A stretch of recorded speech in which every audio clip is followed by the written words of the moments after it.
Sil's National Football Show. We make our own music here. Appreciate everybody coming aboard. Thanks for stepping in with us.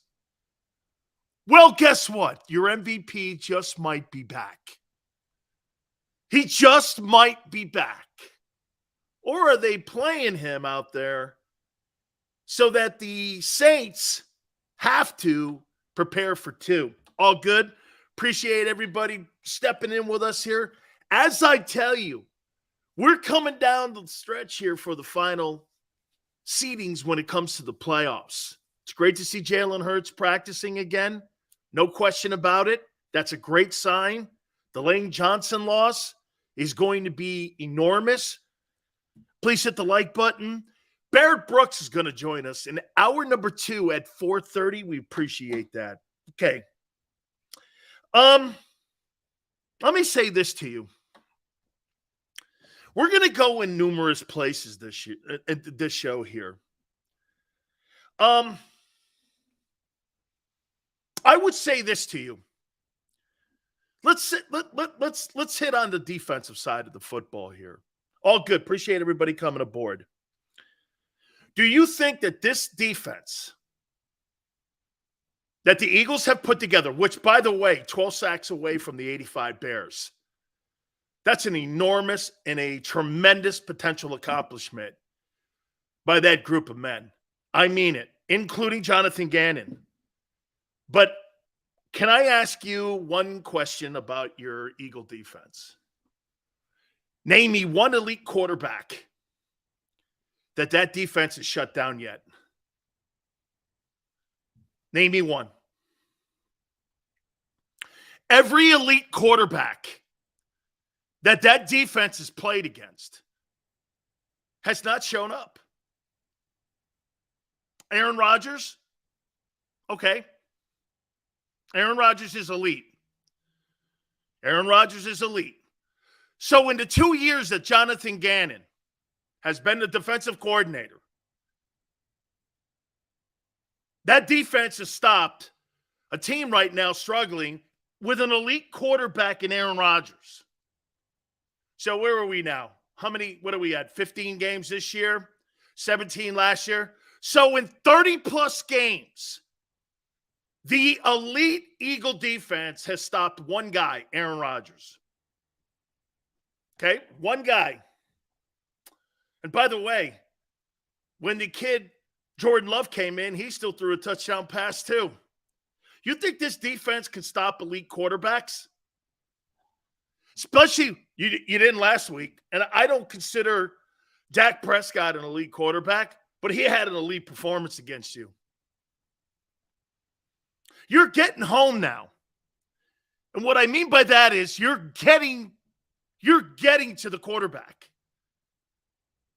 Okay, you're getting to the quarterback. You're 12 sacks away, like I said. I'm not sure this defense is qualified enough or capable enough to shut down elite quarterbacks, especially when you get into the postseason. You shut down Aaron Rodgers, and that's it in 30 games, 30-plus games. Bruce, what up, brother? Appreciate it. I just researched you and saw some highlights from your college. You were a beast. Keep telling us Eagle fans the real deal. Bruce, I think you're a great football team. I think you're in an injury zone right now. And I'll say this again to you, Bruce, about your Eagles. I know people – my aunt said yesterday I was brutal. Was I brutal yesterday? Sander, was I brutal? Okay, was I brutal? I didn't think I was brutal. I was just being honest. Okay? I thought I was just being honest. She said, man, you were brutal yesterday. Hurts is practicing. I saw that. It's a great sign. Okay? It's a great sign. It's a great sign. It's a great sign. I still think Minshew's going, though. But I would want Dennis Allen to have to prepare for both. We stopped with who we played. That's not my question, Nicole. Nicole, my question is, what elite quarterbacks in 30-plus games has this defense played against and stopped? Aaron Rodgers? Okay. He's elite. He's the two-time reigning MVP. No question about it. He's an elite arm. He's a first ballot Hall of Famer, and I still think he's pretty good. Outside of that, though, every other quarterback, including Dak, has shredded you. Shit, you turned CeeDee Lamb into Michael Irvin. Des Bryant. I don't really think that guy is that good. Steven, Jalen Hurts is not in the MVP conversation. It's over. It's over. Really? How many elite quarterbacks are there?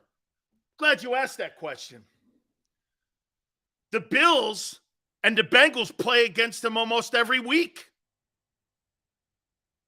You play against Cooper Rush, Tyler Heineke, who's now on the bench, David Mills. Look at these shitty quarterbacks you're playing against.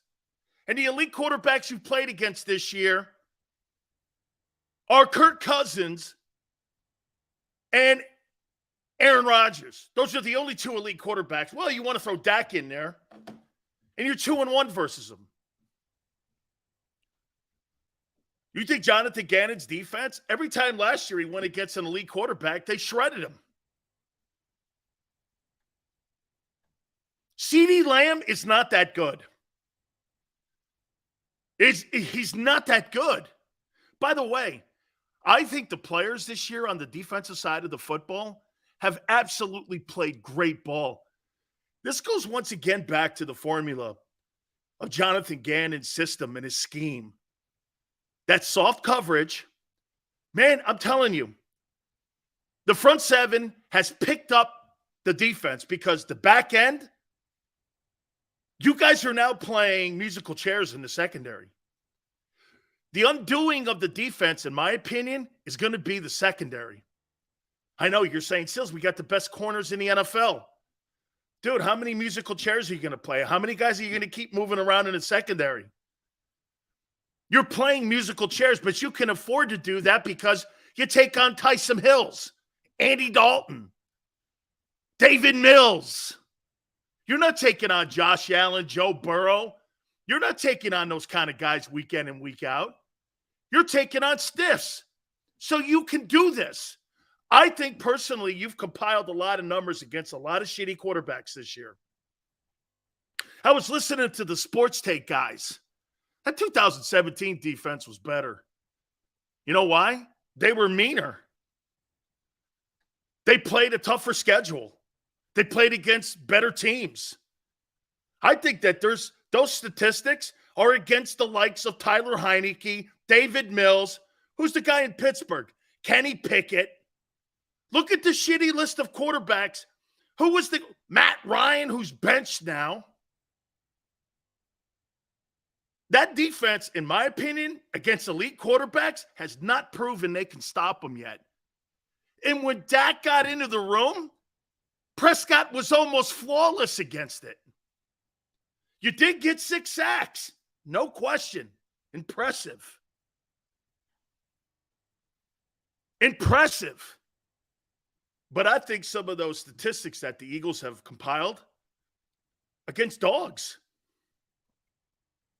Hey, I think the NFC this year, let's do this. Brady, Rodgers, sure. They may not make the playoffs. Of all the quarterbacks in the NFC, outside of the season that Jalen has had, can you name me one other guy? Kirk Cousins? Okay. Who else is a threat when you have to scheme against the quarterback in the NFC? Kyler Murray? When he's hurt.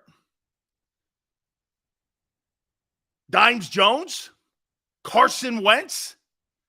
I've never seen a worse collection of quarterbacks in the NFC in my life as a player or as a guy covering the sport. Yeah, I agree. Wait a minute. Fly Eagle goes, typical Dan Sileo. I'm asking a question because once you get into the postseason, do you think this defense is ready? Do you think this defense can stop elite quarterbacks? I don't think so. You haven't. It's not idle talk. We're 3 weeks out from the postseason here. You got injuries in the secondary now. Your front seven's playing exceptional. They are. TJ Edwards has been exposed.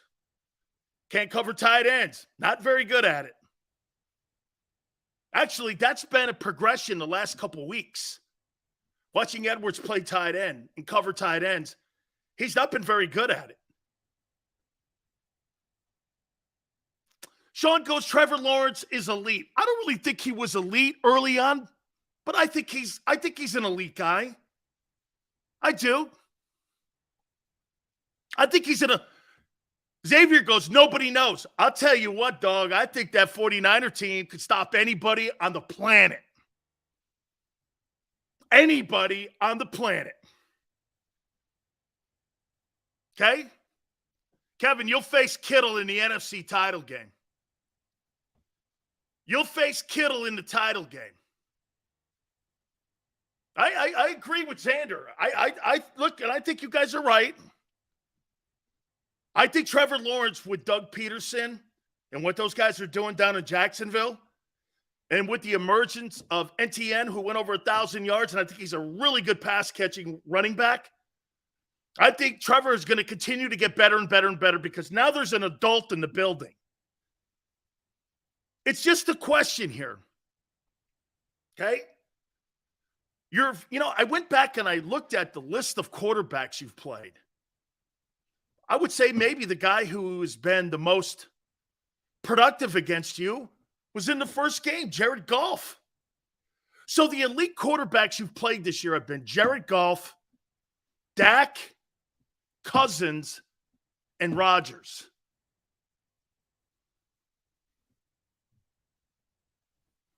Josh Allen will play Burrow on Monday, beat Mahomes,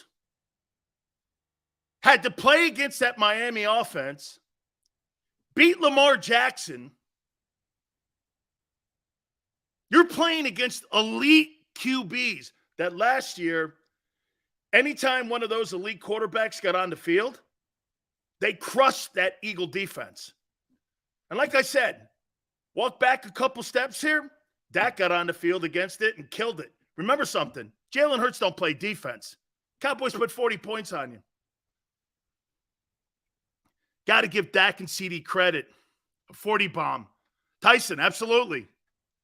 I thought Kellen Moore did a really good job at game planning, and they easily could have shit the bed after Dak threw that pick six. They could have easily, but he went on a 19-for-19 run. Did the 4 OTs not help Dak is what I want you to answer.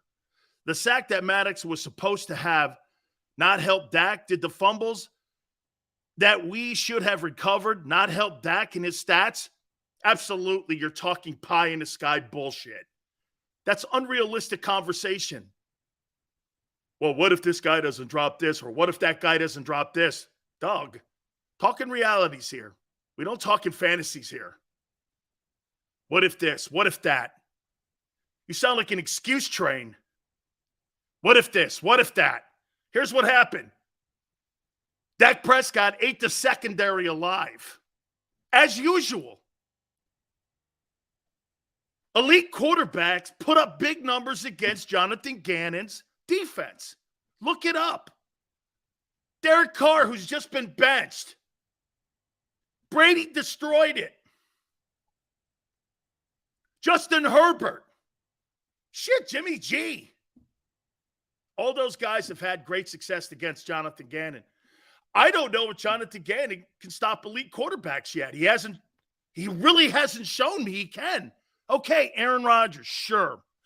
And the win against the Lions and the win against the Jags now become, hey, look, I'll tell you this. The win against Arizona, not that big a deal. The win against the Lions and the win against the Jags is more impressive to me today than it was then. Why is Justin Herbert elite? Have you ever watched him? Use your eyeball test, dude. Use your eyeball test. There's not a coordinator on the plate. You think the Dolphins would like not to have that pick back? I'll take Tua over Herbert. Really? One guy's going to be playing marbles pretty soon if he stays in the game. Gannon's scheme gave 77% to Dak. Dude, look at that's exactly what I'm talking about. Derek Carr had a 90% completion percentage against that team. 77% completion. Every single time an elite quarterback plays against Jonathan Gannon, they put up historic numbers. Historic numbers. Slade didn't want to play? Well, then I don't want to pay him $18 million. I take Dak over Herbert. Not me, man. Good night. You can have Dak over Herbert.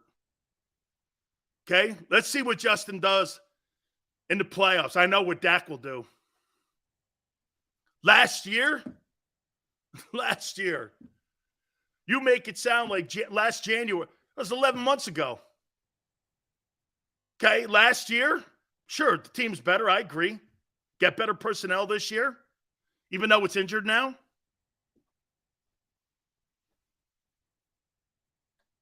So now we're going back to last season? No, I'm asking you, since Jonathan Gannon has been the defensive coordinator, that team turns quarterbacks and elite quarterbacks into superstar players. Those guys put up massive completion percentages. Dak was 70.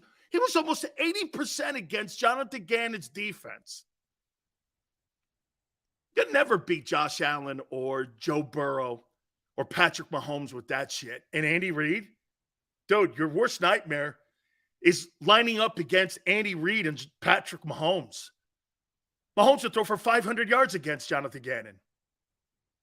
He'd throw for 500 yards. Shit, do you know how impressive the Chiefs were last year against the Eagles? They didn't have to throw the ball. They ran for 200 yards. We surely will find out. First, you got to win against New Orleans. Herbert is 10 times better than Dak. Absolutely. Use your eyeball. It's easy to see. Gannon will let the dogs loose in the playoffs because, Nicole, he's known for that. He's totally known for that. All right. Let's see.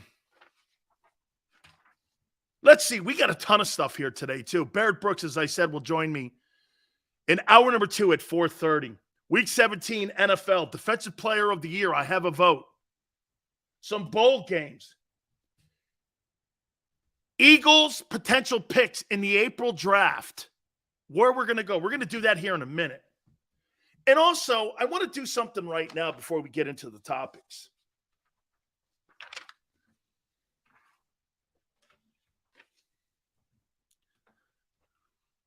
Who would you take? Terrell Owens or A.J. Brown? His 2004 season versus A.J. Brown's 2022 season. Who would you take?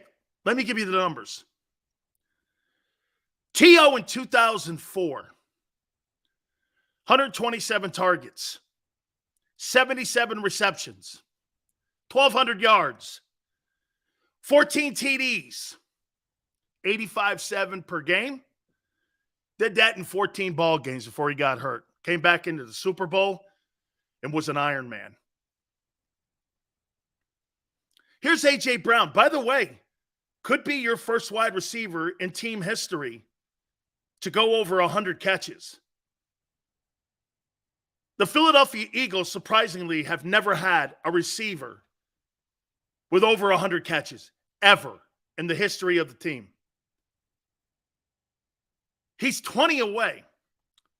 Here's A.J. Brown by the numbers. 126 targets, one less. 80 receptions. By the way, that's a career best for him. 1304, also a career best for him. It's surely a testament to Jalen Hurts, these numbers. 10 touchdowns, 4 less than T.O. Look how close these two guys are. T.O. in 04 had 85.7 yards per game. A.J. Brown has 86.9 yards per game. Pretty damn close for both of them. He did that in 15 ball games so far.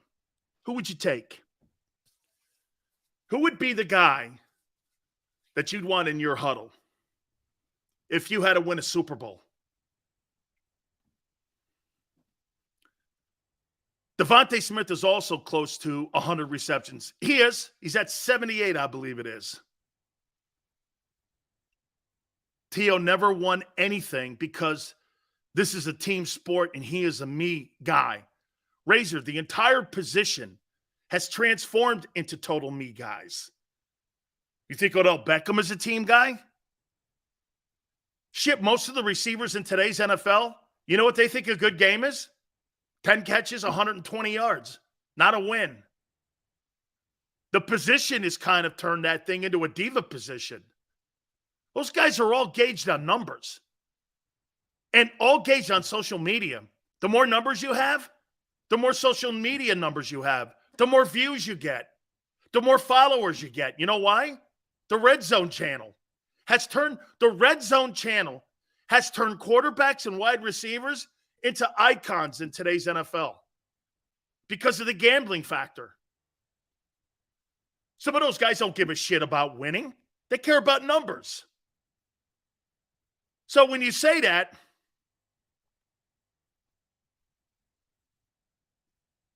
T.O. is on a different planet as a player, you know. Terrell Owens, I mean, the Cowboys are supposedly talking to him.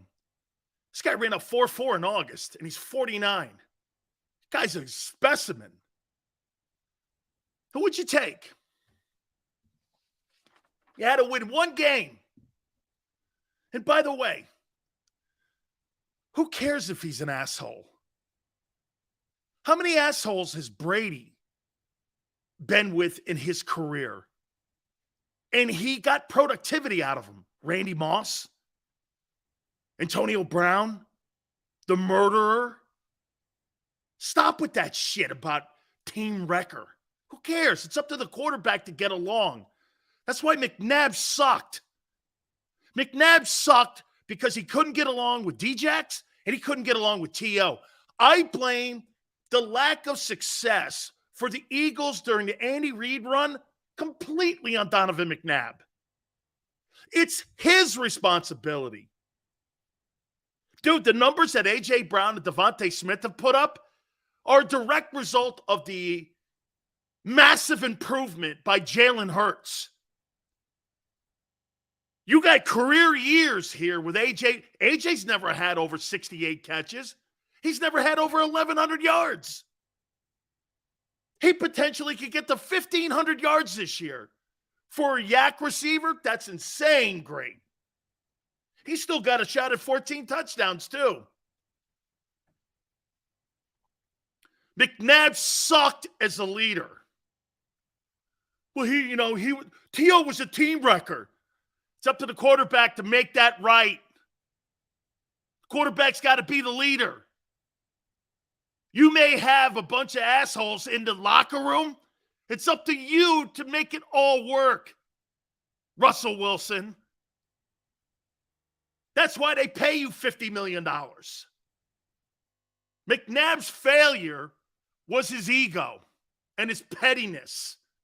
Jalen's success is his hard work and dedication to his teammates. That's the difference. McNabb may have been a little better player, but Jalen's going to have better results because he gets it. He gets it. The wide receiver, you blame a wideout for wrecking that relationship in Philly? That's the dumbest thing going. Brady played with a murderer. Brady played with a guy, Randy Moss, who was a complete ass pipe.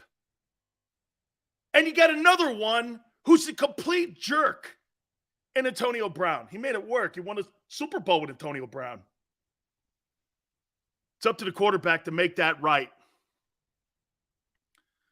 Look at these numbers, man. So don't tell me, well, Tio, I'd rather have him because I'd rather have AB because AB is a better guy. Who gives a shit who's a better guy? Give me the better player. Give me the better player. Terrell Owens is the better player. Owens is the better player in my book. And by the way, I'm talking about two elite guys. So don't get your panties in a bind. If somebody flipped a coin and went Sills, I'll take AJ. I'm all right with that too. He's a great player. He's a great player. T.O. is a special player. And AJ has a chance to be a special player too. Okay? He has a chance. Really does. I told you his impact would be on jump footballs. Did I not tell you that? Remember when they got him? We were talking about Sills. People were asking me, Sills, what do you think the biggest impact A.J. Brown will have? Jump balls, man. He's like Michael Irvin. He's a force.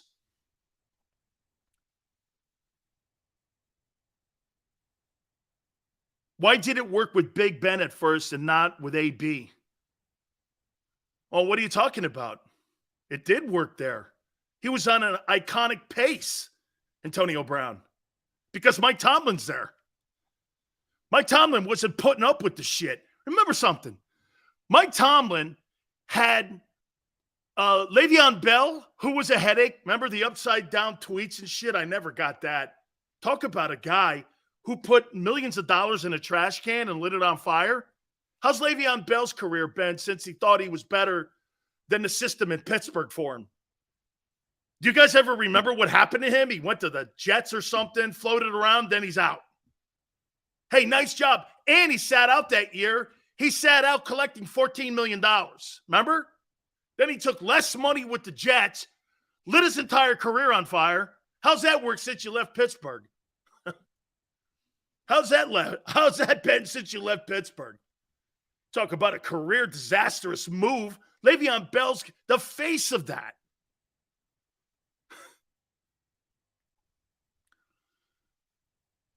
That's right. He won a Super Bowl in Tampa with Brady because Brady carried his ass across the finish line. Owens would have obliterated every wide receiver record. Yeah, if he had a decent quarterback in Philly. I'll make this point to you. The only quarterback that he ever played that was worth the shit was in Philly. The rest of them were bums. Tony Romo? After McNabb, who? Jeff Garcia? I love how people defend that guy. He sucked. He sucked. Tim Rattay. Jim Drunkenmiller. People, you know what they want to do? They want to take shots at Terrell Owens because he didn't really win Super Bowls and shit like that, right? Look at the crummy quarterbacks he played with. They were all bums. Every one of them, including the guy in Philly. Played with Steve Young 2 years. And he broke the all-time reception record with Young. He had 20 catches. I was there at Candlestick on Jerry Rice Day. On Jerry Rice Day, Terrell Owens had 20 catches. 20 catches. Terrell Owens is great. He's better than AJ.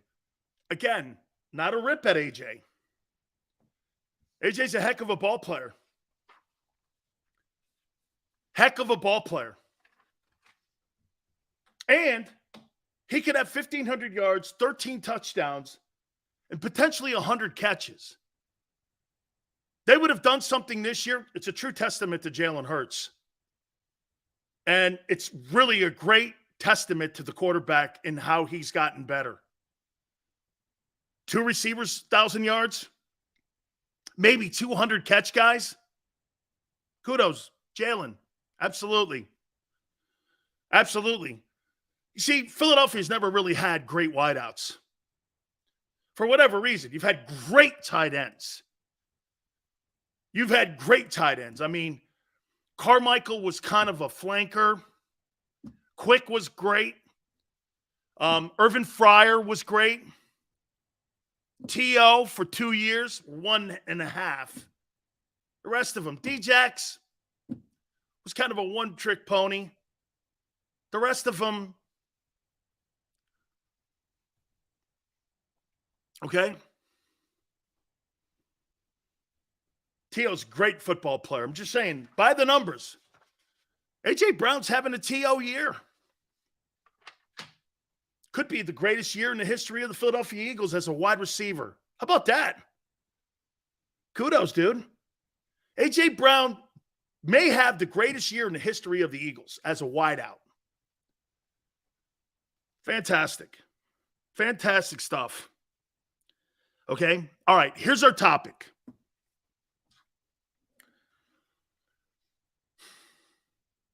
What's a more important game this next 2 weeks? Saints or the Giant game? What's more important? Which one do you think is more important? The Saints game? I want you to put the injuries involved in this conversation too, because we're going to get to the topic here, and I want to set this thing up right. The Saints game. You think the Saints game? I think the Saints game too. I think the Saints game is the most important game because do you really want to put everybody on the field against the Giants at the end of the year? Wouldn't you like to get 3 weeks potentially of rest for some of your guys? I don't believe Lane Johnson's coming back. I think that's wishful thinking. Okay, but you might get Avonte Maddox back. You might get Gardner Johnson back. That'll be essential into taking on some of these elite guys if you get to the NFC title game. Or if you happen to have to play Brady or Dak, I think you may have to play the Cowboys again in the postseason.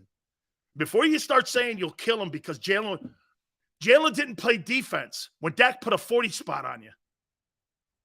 Okay? Dak put a 40 spot on Jonathan Gannon's defense like every other elite quarterback. That's why we started with that. Do you think the Eagles have to get home field advantage to make it to the Super Bowl? On 17, you guys had home field advantage. Do you think you guys have to have home field advantage to make it to a Super Bowl? Saints, Giants, you can't drop both those. If you drop both of those, you're a wild card.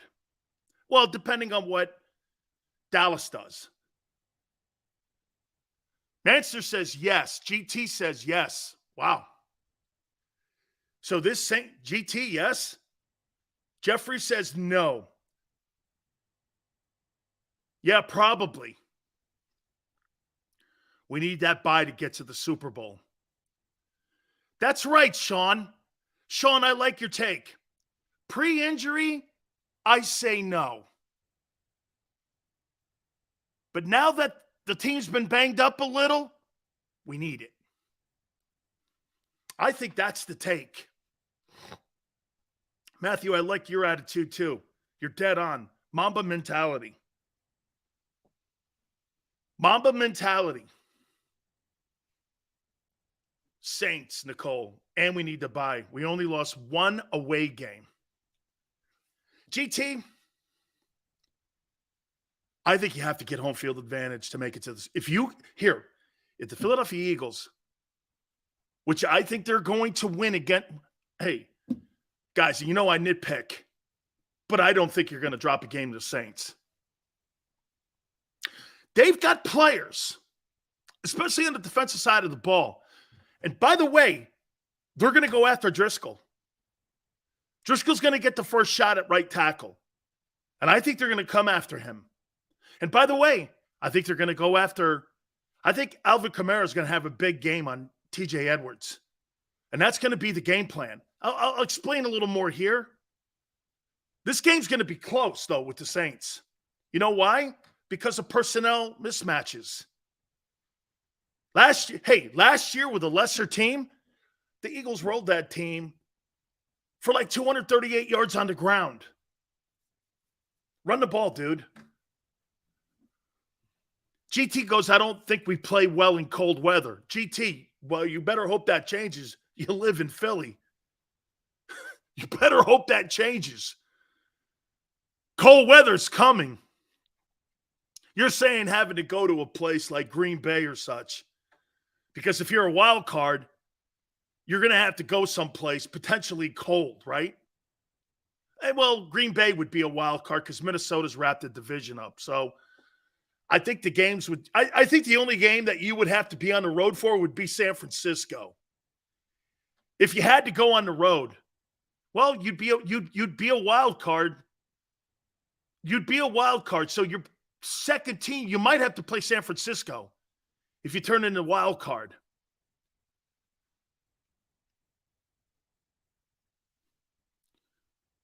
I think you have to have it too.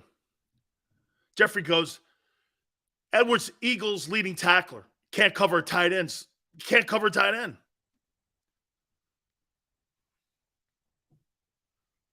Eagles have the second best defense in the NFL. I think. Again, I went back and looked at all the quarterbacks that Gannon has coordinated against since he's been a coordinator. He's not very impressive. Jonathan Gannon against elite quarterbacks, I think, what was the average? 75% completion percentage? Dude, that's not an elite D coordinator. You know what's funny? All the shows on JAKIB Sports talks about how great this defense is. But they don't really take into account who they're coordinating against. David Mills, Kenny Pickett, Jonathan Taylor, Cooper Rush. These are nobodies. Sometimes you can get idle stats. We always talk about Kirk Cousins with idle stats. I don't know, man. I mean, look, you're 12 sacks away. I am not going to undermine that achievement. Only the 85 Bears have more sacks. Dude, this is really, you're up in the area where you're talking like Purple People Eaters, Doomsday, New York Sack Exchange, shit like that. Shit, the Sack Exchange had two guys with 20 sacks on it one year. But you got a collective group of dudes. I'm not going to dismiss that because it's been a great effort. The running back should have 45 carries a game the next 2 weeks. I love your thinking, Vernon. Why not?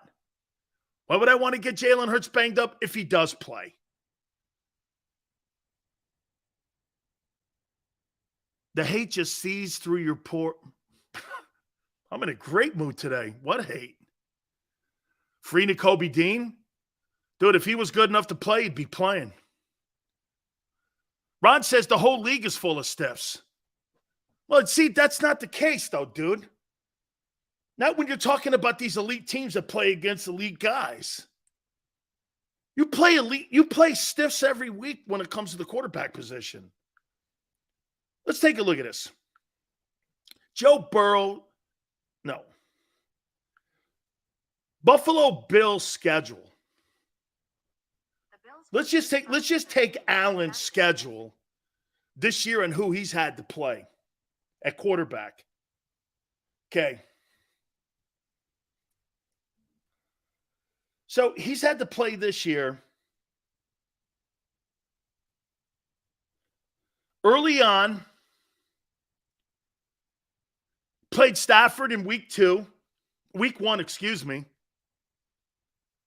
just coming off a Super Bowl. He played Tua in week 3, who got off to an amazing start. Played Lamar Jackson right after that. Played Patrick Mahomes right after that and beat him.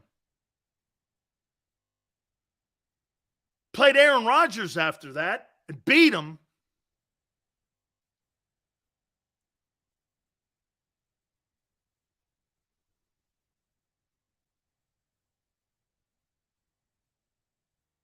Dude, that's a great schedule. That's a great schedule. I mean, and now he's got to play Burrow on Monday night. You guys haven't played against quarterbacks like that. You haven't played against quarterbacks. Yeah, GT, and you lost to the Redskins.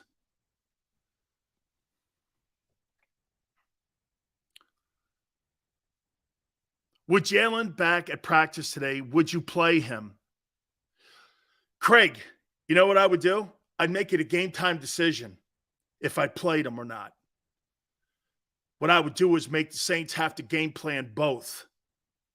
Okay? Now, look, we know that the guys at the NovaCare Center watch this, so they probably saw what I said yesterday.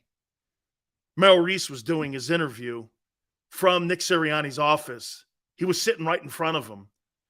And I'm very sure, and because Merrill apologized for the reception in Nick's office. I'm very sure that, because I know they watched the show, they heard me say, why would you telegraph Lane Johnson's injury? Why would you telegraph some of these other guys' injuries? I think it's a brilliant move, actually, putting Jalen Hurts. It's gamesmanship, in my opinion. You're not going to run Jalen through any kind of strenuous drills. I think it's great. I think it helps Minshew. I think it's a great sportsmanship move. Even if he doesn't play, you don't know. Now you got a game plan against two guys. Okay? Shit, True. Are you kidding me? Allen is elite. Jalen is not. Sills, who has these elite quarterbacks played against elite running attacks and defenses? Running teams don't win Super Bowls. Elite quarterbacks win Super Bowls. Okay? They win Patrick Mahomes. I wouldn't look at the Kansas City Chiefs and go, that's an elite defense. Hey, you see that elite I wouldn't say the Chiefs are elite. I think the Bills are pretty good. They get after folks. They're pretty good in the secondary, too. Pretty good in the secondary. Okay? Was Foles elite? An elite passer, yeah. Drew goes, was Foles elite? Everyone keeps forgetting. Foles was a Pro Bowler. That must have slipped your mind. Wasn't like he was some stiff. I've made the point to you before about Nick Foles. Nick Foles, the only place he's ever got good coaching was in Philly. He didn't get it in Jacksonville. He didn't get it in Chicago. He didn't get it in Indianapolis. Look at the train wreck places that Nick Foles has been. Nick Foles gets down to Jacksonville. He's got Doug Marrone. He gets up to Matt Nagy up in Chicago. He's fired. I mean, he's been around some of the shittiest coaches and the shittiest football franchises in NFL history over the last 10, 15, 20 years. There's a reason Josh Allen is playing the way he's playing. He's got the best coaching he's ever had in his life.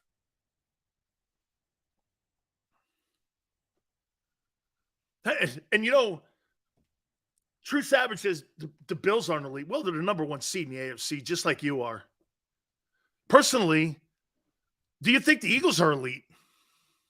How many people think the Eagles are elite? I saw the elite quarterback carve you up. Well, whatever you call Dak. How many people think the Eagles are elite? You think that's an elite football team? 13-2? It's an elite record for sure. You think they're elite?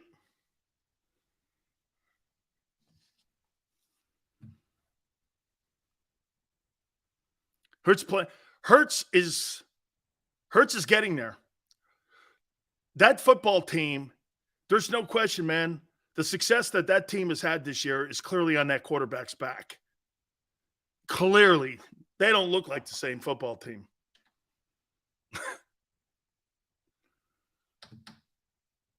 You better win that Super Bowl with that 13 wins. By the way, 13 wins, 12 wins. Really? Shit, there's 3 teams in the AFC that got 12 wins. One more loss, then you can't hang that up as the best record. Then what do you got? A good record in the NFC. Okay. All right. Let's move on. By the way, I do underline, I do think you beat the Saints. And for the record, how to beat them? Guys, here, would you throw the ball if Jalen plays in that Saints game? Would you throw the ball? Would you throw the ball? Personally, I think the biggest problem that you have, and I heard the guys talking about the 17 team in the 2022, I think your coaching sucks compared to that 17 team. That's just my opinion.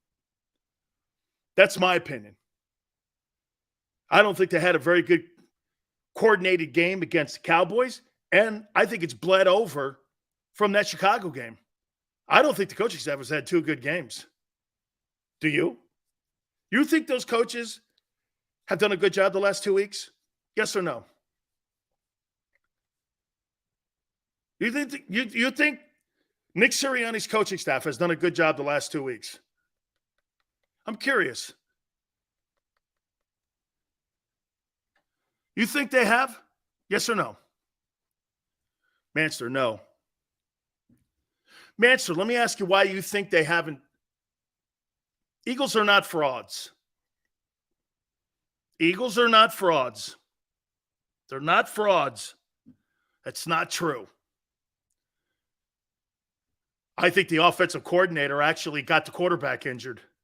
You think he's doing an amazing job? I do not believe that. Turnovers? Okay. Here's why I think the coaching staff has failed the last 2 weeks. Okay?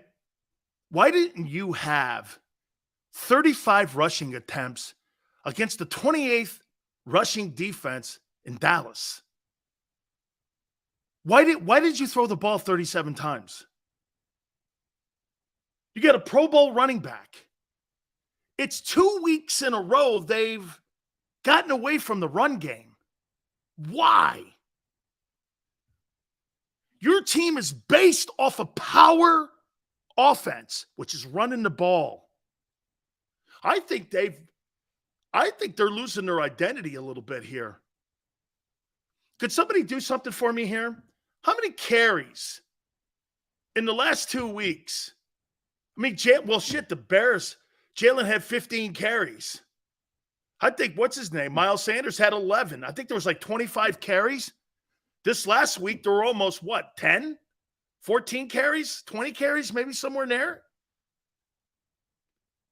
I mean, why would you get away from that? And here's the problem that I have with how their strategy doesn't line up.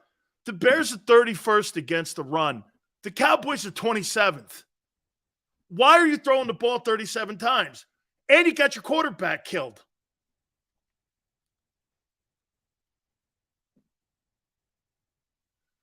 Dude, get back to doing what now? Now, here's the problem. Lane's not in there. Now you got to adjust. Okay? Now you got to adjust.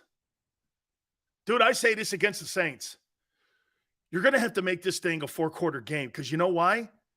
How about this? If Jalen Hurts plays, the coaches are going to actually have to coach him not to run.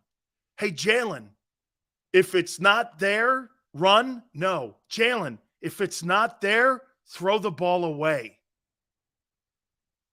Punt. Play defense. Get after Andy Dalton. I heard Barrett say it. By the way, he's coming out of 4. I think this is going to be a 4-quarter game. You're better than them. And if you do it right, you'll beat them by 10. Just like the Bills did to the Bears last week.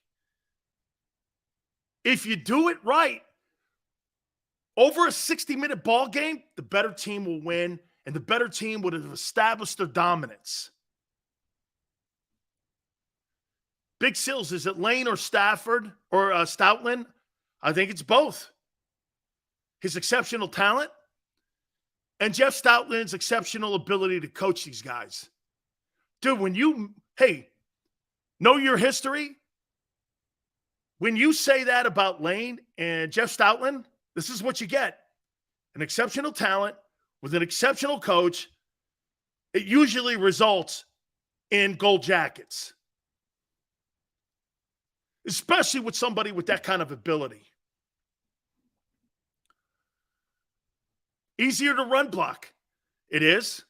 Most guys would want what? You're second in the NFL in rushing. Use it.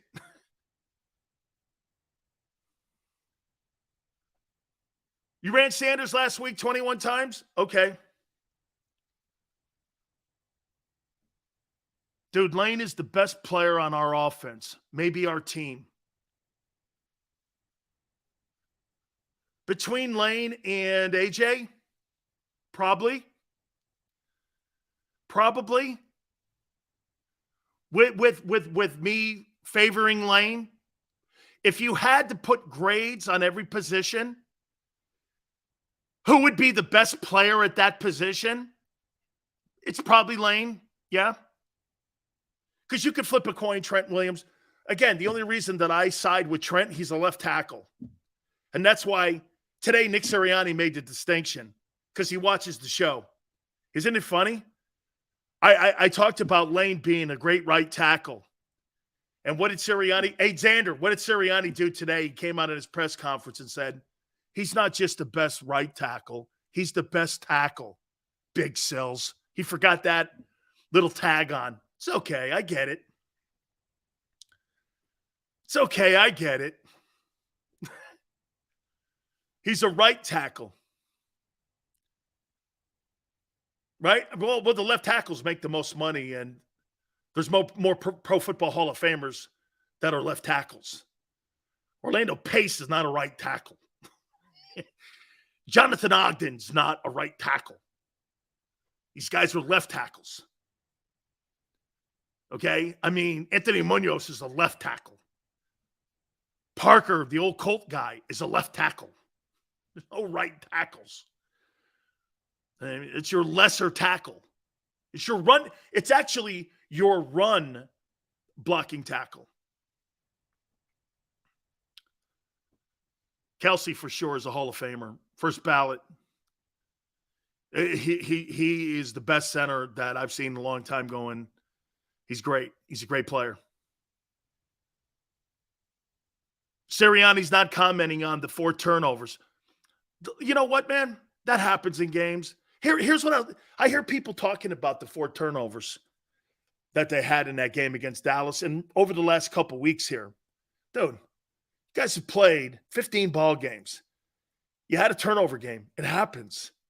Now, if it becomes repetitive and we start seeing 3-4 weeks of turnovers, okay, then we got a problem and there's a trend there. But right now, for me, the Cowboy turnovers, how many times are you going to see Miles Sanders drop the ball? I know that he's been prone in the past, but come on, man. Hey, and by the way, this thing with Queasy Watkins, dude, stop throwing him passes and targets in the zone. Stop doing that. The only thing that guy's good for is to throw to AJ, to throw to Devontae, target those 2 guys, and when you have to go deep, chuck it down the field to him. That's what he does best. You want to save Queasy Watkins? Stop throwing the football to him. He's not going to battle for it. That guy is not tough. So what you do is to hide him. Hey, man, give him 4 targets a game. All plus 25 targets and throws down the field. You start throwing 10-yard ins and slants to him, he's going to get mugged. He's going to get mugged. He's not a physical guy. So how do you combat that? Okay, put him in a position to win. Put him in a position to win. Get Goddard more involved in the offense again. Now, that's going to be hard because your right tackle's gone. He's going to need help in the run game and in pass protection. Dallas Goedert's numbers are going to be affected here with Lane being out. You're going to put Jack Driscoll out there? Tell you what, man. You're going to see a lot of blitzes with Dennis Allen and the Saints. Again, I'm not suggesting to you in any way the Saints win this game. I'm saying this. The Saints are going to put pressure on you. It's going to be like a Chicago game. They're going to do the same thing Chicago did. They're going to play physical football. Dude, Honey Badger can play. Honey Badger, he's a good football player. They got some players over there. Olave can play too. I mean, he's going to get 1,000 yards in his rookie season with Andy Dalton as the quarterback. They got some players. They can play. They just are not getting enough consistency out of the quarterback position to win ball games and meaningful games. Even though, that being said, they're still in the NFC South race.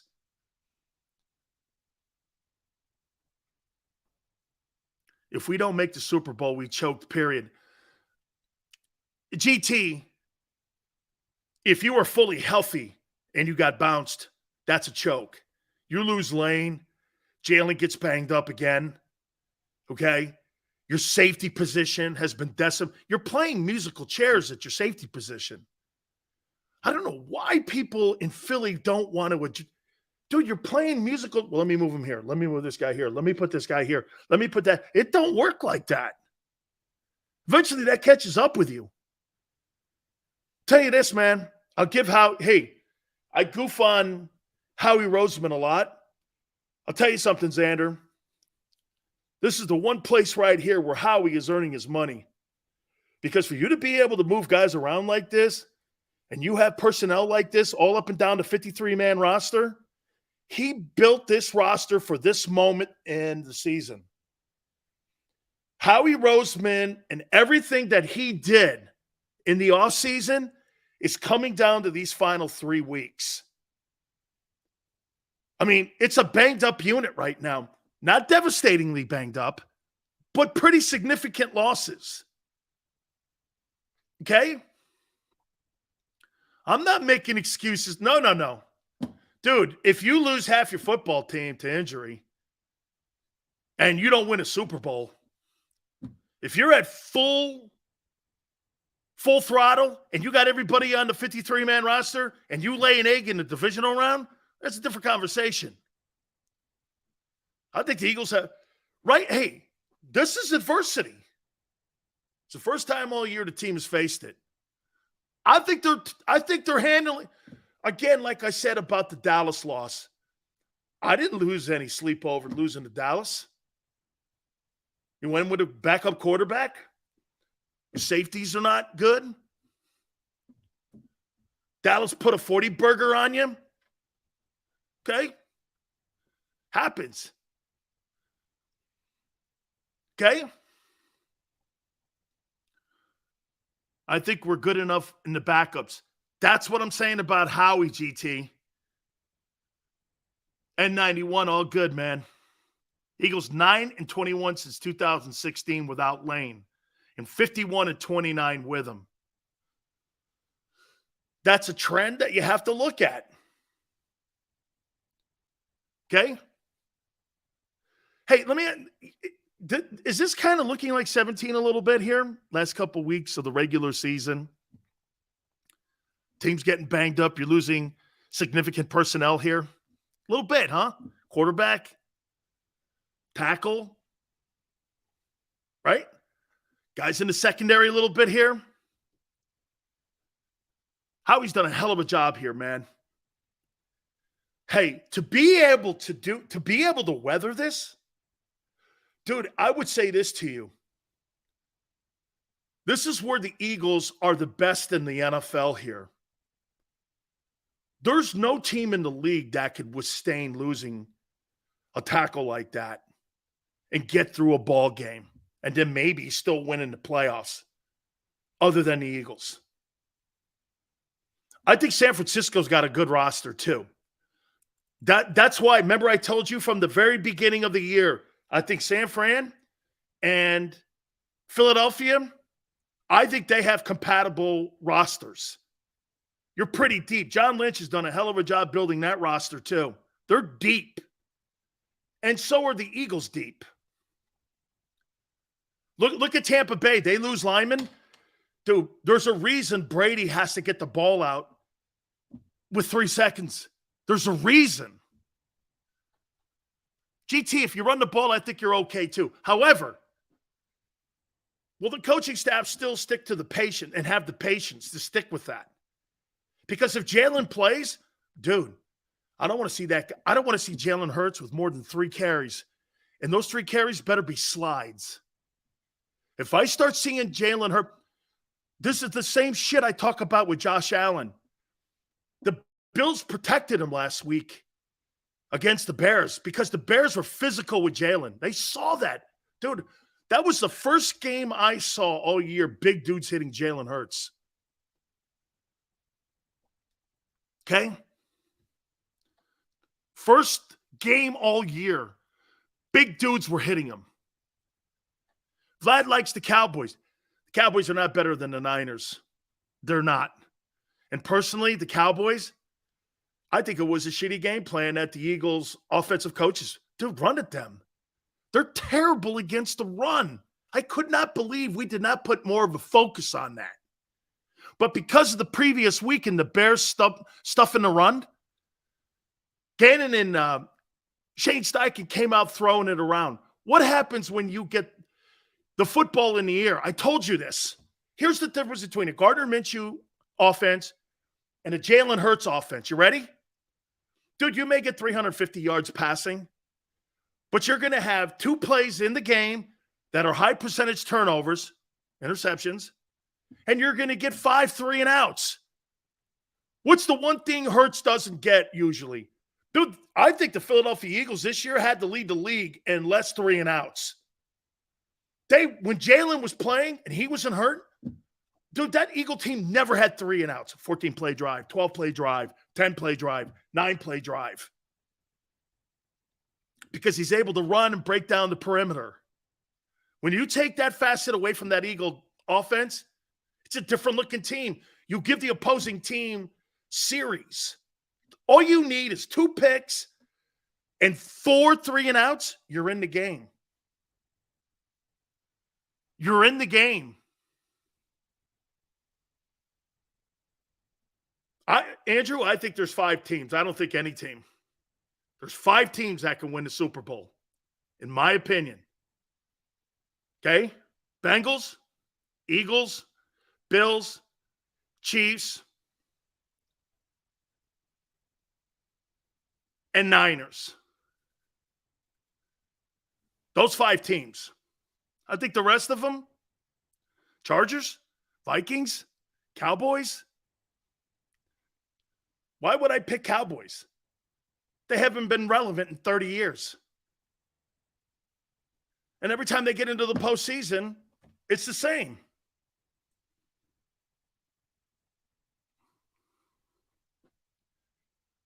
Sills, when are you bringing Jay on board? Oh, Joy on board. She's working her ass off now. She's filling in doing Colin stuff. Okay. No Dallas? No, I don't trust the Cowboys. All right, I got to take a time out here. Defensive Player of the Year. I'm going to throw that at you. And also, guys, I want you to think of this for me for a second here. What are the areas of the football team that Howie Roseman has to address in the draft? I've got 5 candidates for him to draft from the college ranks. I saw a kid last night who I thought was sensational. Think about that. Hit the like button. Barrett Brooks is going to join me at 4:30 Eastern. Keep it right here on the National Football Show. When it comes to the fight against insurance companies, large corporations, and the healthcare industry, injured victims are always the underdog. But that doesn't worry us. At Messa & Associates, we're an injury law firm from Philadelphia, and we come to fight.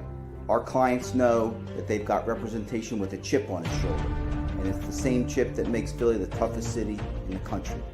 Call 215-568-3500 or visit us online at messalaw.com. Messa & Associates, the toughest injury firm in Philadelphia.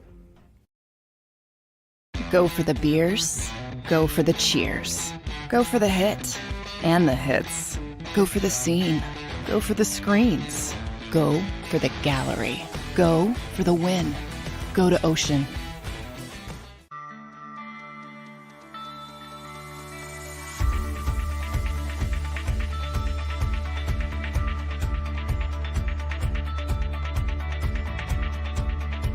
Hi, I'm Jim Muehlbronner, Managing Partner at Del Val Insurance Group. Give us a call. We're a local, knowledgeable agency, not an 800 number. Go Birds!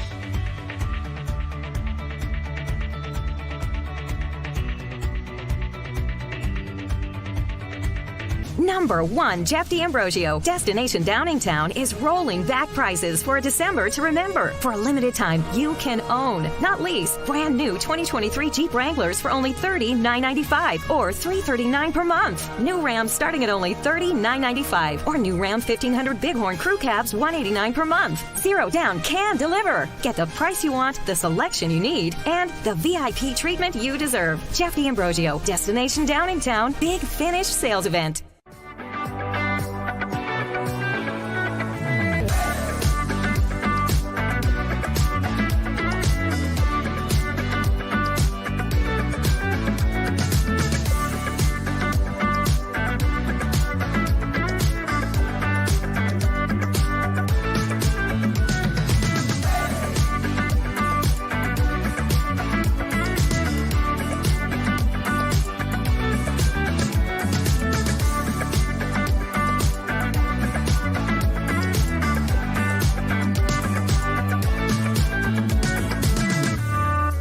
We all know that taxes are just part of life. It's true during our working years, but also in retirement. But what you might not know is up to 85% of your Social Security benefits might be taxed.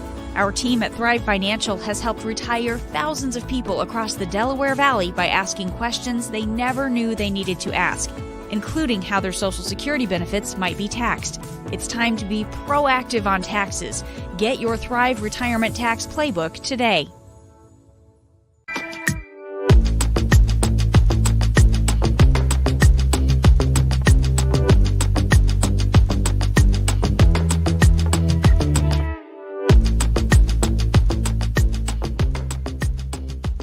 Game show with Seth Joyner. I knew that they had a running game. Derek Gunn. He has put in the effort. Devin Caney. Had we not won the Super Bowl, what would we be saying? And Mike Missinelli. Well, you know who Philly is. Post game, now streaming on the 6ABC family of apps.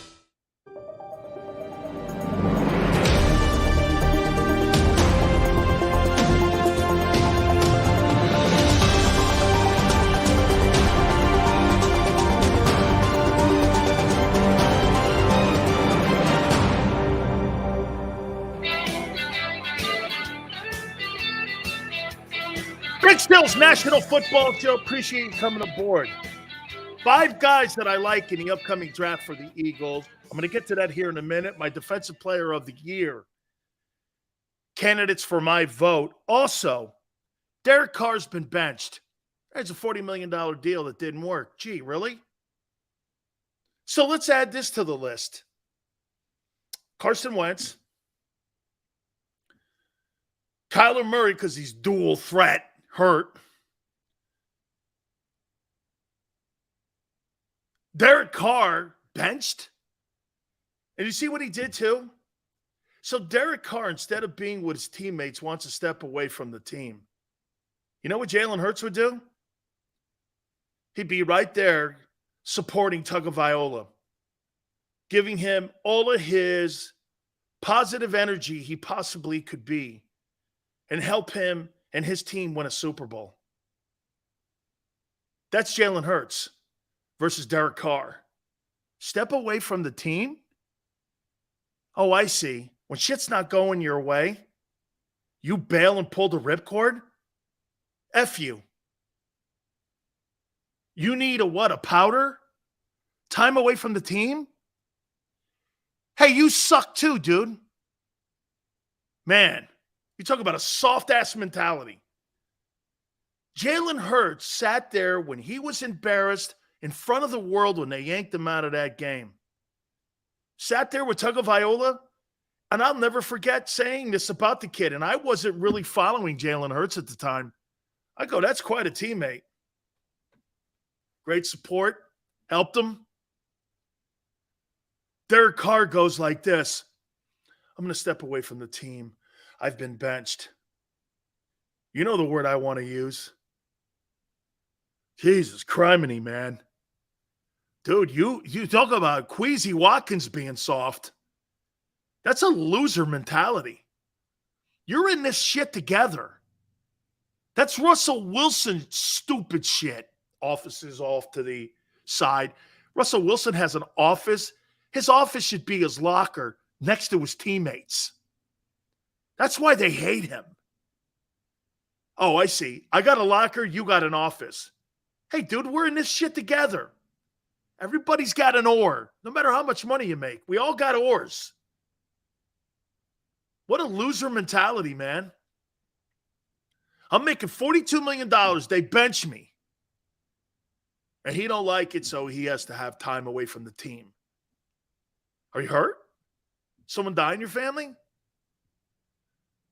Or just your career dying? You know what that comes off as? He's not invested in his teammates. Come win or lose. Dude, you never judge a man when things are going great. You judge him when shit's not going great. You see his reactions. Jalen Hurts, the way he acted in Alabama, dude, I can't think of a more embarrassing. You know what? It'd be the equivalent of them doing this. Right as I was getting ready to walk out, they would start someone else over me after I played all the games. I mean, I don't know how I'd react. I tell you what, when they used to take me out of games, I used to throw my helmet because I'm a poor sportsman. Big Sills don't sit the bench. I don't like it. I don't like sitting. I know. And especially if you start taking me out for lesser dudes. Now, we had Russell Maryland and Cortez Kennedy behind me. Okay? But they were young dudes, man. I used to kill me there. Sitting on the, taking the, Sills, we're trying to arrest you here, man. We're up 38-7. I never wanted to come on. I didn't give a shit what the score was.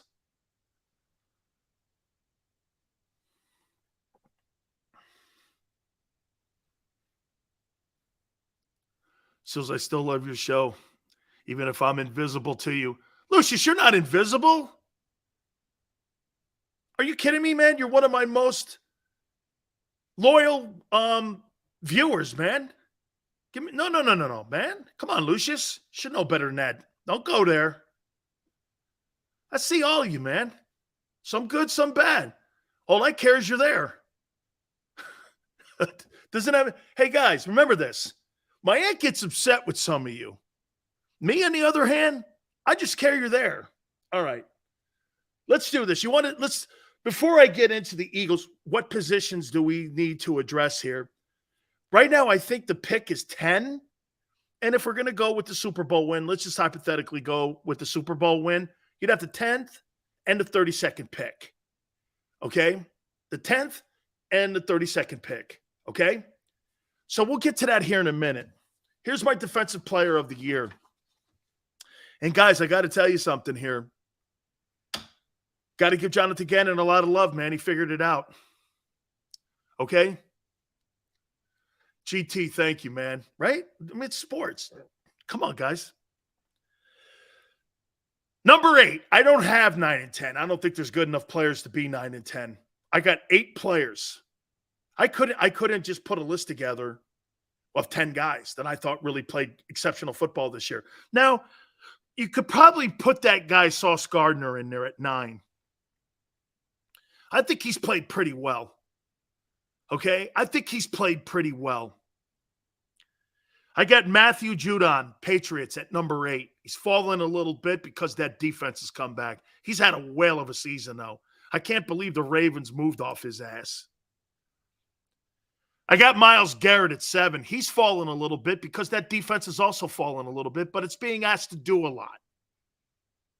You ready for this one? I got to do it.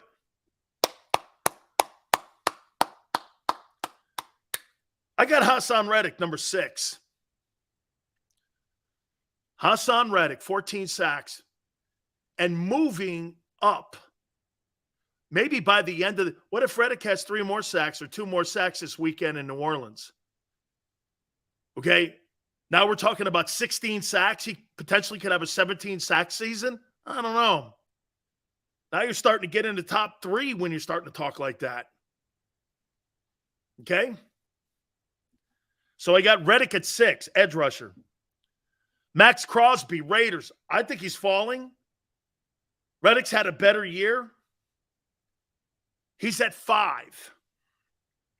I think Chris Jones, the defensive tackle for the Chiefs, has played wonderful football this year. Wonderful football. I got him at 4.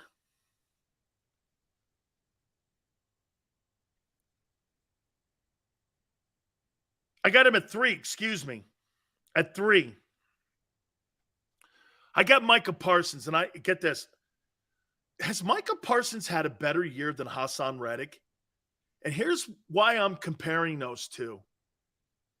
Guys, here's why I'm – don't the Cowboys play almost the same exact schedule that the Eagles play? Reddick's outplayed them. Okay? Do you think Michael Parsons has outplayed Hassan Reddick this year? I mean, I'm starting to go no. I'm not. I don't believe Michael Parsons is who this guy is. I don't believe who the media is painting a different picture. When I watch him play, sometimes I don't see him in ball games, man. When I watch Hassan Reddick play now lately, hey, would we not agree since they got the 2 interior linemen, Joseph and Sue, he's been more of a force. Once they've stopped that run, he's getting after the passer. He's in the backfield a lot. I mean, some of those plays and some of those hurries are a direct result of him. I think Reddick has been more consistent than Micah Parsons this year. But, you know, and I even feel shitty putting him at 2. But I got Bose at 1. I think he's won this thing. He has been a terror. I think 17.5 sacks, some shit like that. He's number 2 in TFLs, tackles for losses. He's had a great year. Don't forget Barrett Brooks at the bottom of the hour. I think he's had a great year. But, I mean, every game, right? Am I right when I say this? Every game that I've seen Parsons play against the Eagles, I don't know. And when they put the lesser guy in, Jack Driscoll's when I kind of see him. But did you, hey, this last game, even though the Eagles put up 34 points on that defense, 34 points on a so-called Micah Parsons defense, you're not doing that shit to Reggie White or Lawrence Taylor. You think you're putting 34 points up on a Reggie White gangrene defense or the 86 New York Giants? Do you really think you're doing that? You think you're putting 40 points on the New York Giants with Lawrence Taylor and Carl Banks and them dudes? You think you're putting 40 points on Seth Joyner and them guys? Man, I don't see it. Those teams were offended when you scored 20 or more. No way. You call yourself the best defensive player. That's always why I had an ass with Aaron Donald. Aaron Donald played on more defenses that gave up 5 yards a carry. And Xander and I have gone back and forth on this. Dude, he's a heck of a pass rusher. But he can't play the run. He cannot play the run. He's never played on a top 10 run defense. So what I'm saying by that is, it's a different era. I get it. But he's not a complete – he's not Warren Sapp. I'll take Sapp over that guy any day. Because Sapp played the run. Sapp was on a number 1 defense. That Bucs defense, the 0-2 Bucs. That Bucs defense, I mean, I get it. You had Rondé Barber and John Lynch and Derek Brooks and Sapp, and you had the defensive end from Illinois. You had Chidi Ahanatu on that defense. You had a bunch of really good ball players on that defense. Simeon Rice, I'm talking. Right? So I think Bose has really had it. A great year. All right. What positions do you believe the Eagles have to address in this upcoming April draft? Wow. January, February, March. Is that right? January, February, March. We're 4 months away from the NFL draft. Is that right? January, February, March, April. We're 4 months from the draft. Dude, the NFL doesn't take any breaks. Season goes like this. February is the Super Bowl. 2 months later, you got the draft. That is insane. I'd rather have Jerome Brown over Aaron Donald. Hey, I'm biased, man. Corner linebackers. They're not drafting linebackers in the first round. They'll get them in the latter rounds because Howie will want to go cheap. You're not going to pay TJ Edwards what he wants. I think he's a good run stopper, but I don't know about he's not an every down guy. I mean, you have to get Nakobe Dean up to speed. Why? So you think they need to draft a linebacker? I thought Nakobe Dean was going to cover it. Bob, I like your selections up there, Bob. Here's who I like. Did you guys watch Texas Tech last night? This Tyree kid last night.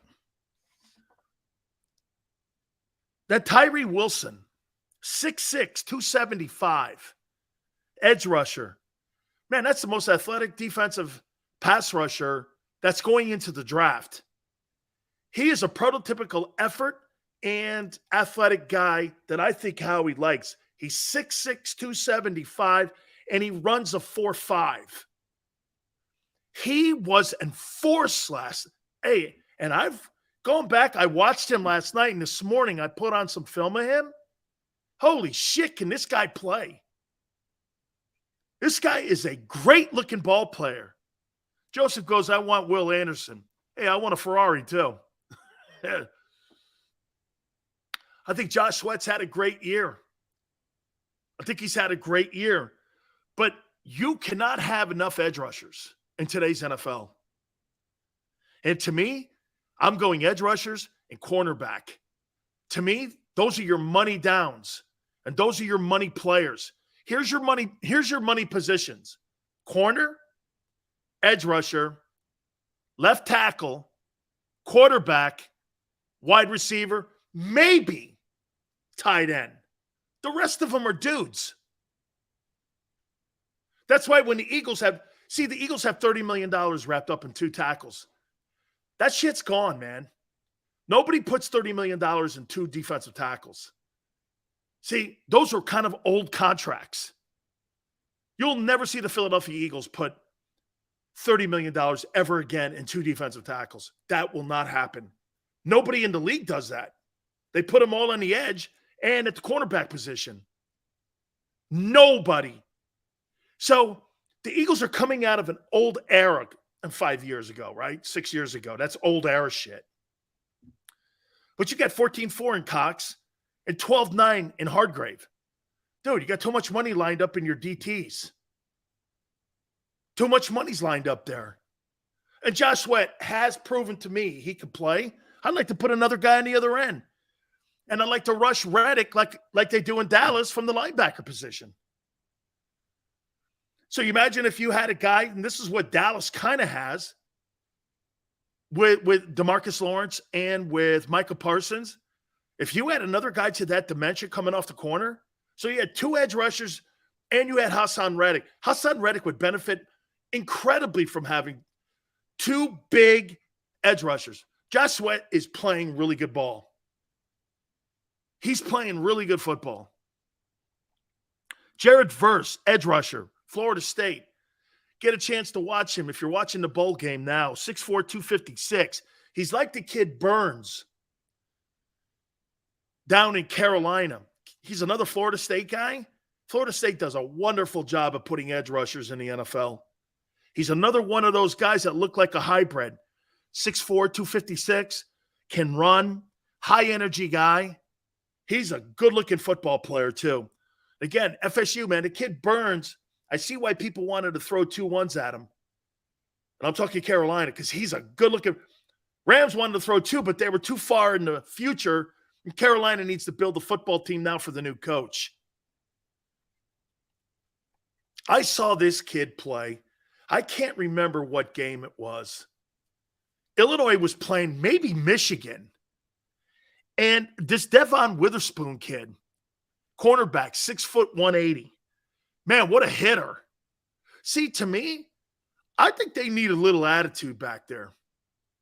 I was telling Barrett, and I was talking to the Sports Take guys, the difference between the 17 team and the 2022 team, I think the 17 team, I think they played like junkyard dogs, man.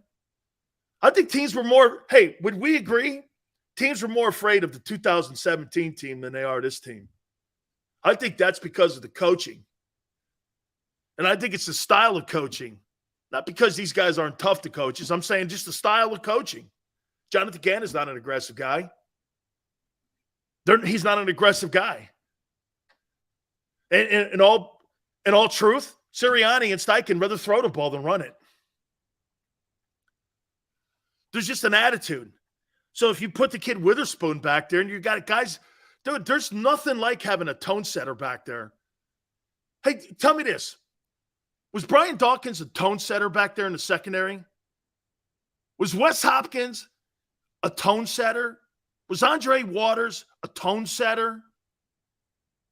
Dude, was Cam Chancellor on the Legion of Boom? Was he not a tone setter? Dude, those guys set the tone, man, for their defense. One knockout is all you need, and it sets the tone. You play against aggressive defenses like that, I'll tell you this, man. My favorite football player in the NFL is Derwin James. That guy can freaking play. And he is a hitter. He doesn't give a shit about his body. He don't care where. He don't care about the rules. Man, that's the kind of guy. Hey, I'll tell you this. Every time Derwin James gets a 15-yard penalty or gets ejected, I'm paying for it. I'm paying for it. I don't care. I love Derwin James. What a great – and by the way, lame-ass NFL rules, those wide receivers duck their heads. Quarterbacks are so shitty today. They put their guys in harm's way. It's almost impossible to hit anybody. They don't do anything to protect the defensive. It's all about the wormy wideouts. Hey, man, defenseless wideout. Hit that guy. Knock that guy out. Hit that guy. And this kid is like that. I like this kid, Joey Porter Jr. And I got to tell you guys, can I give you a little insight?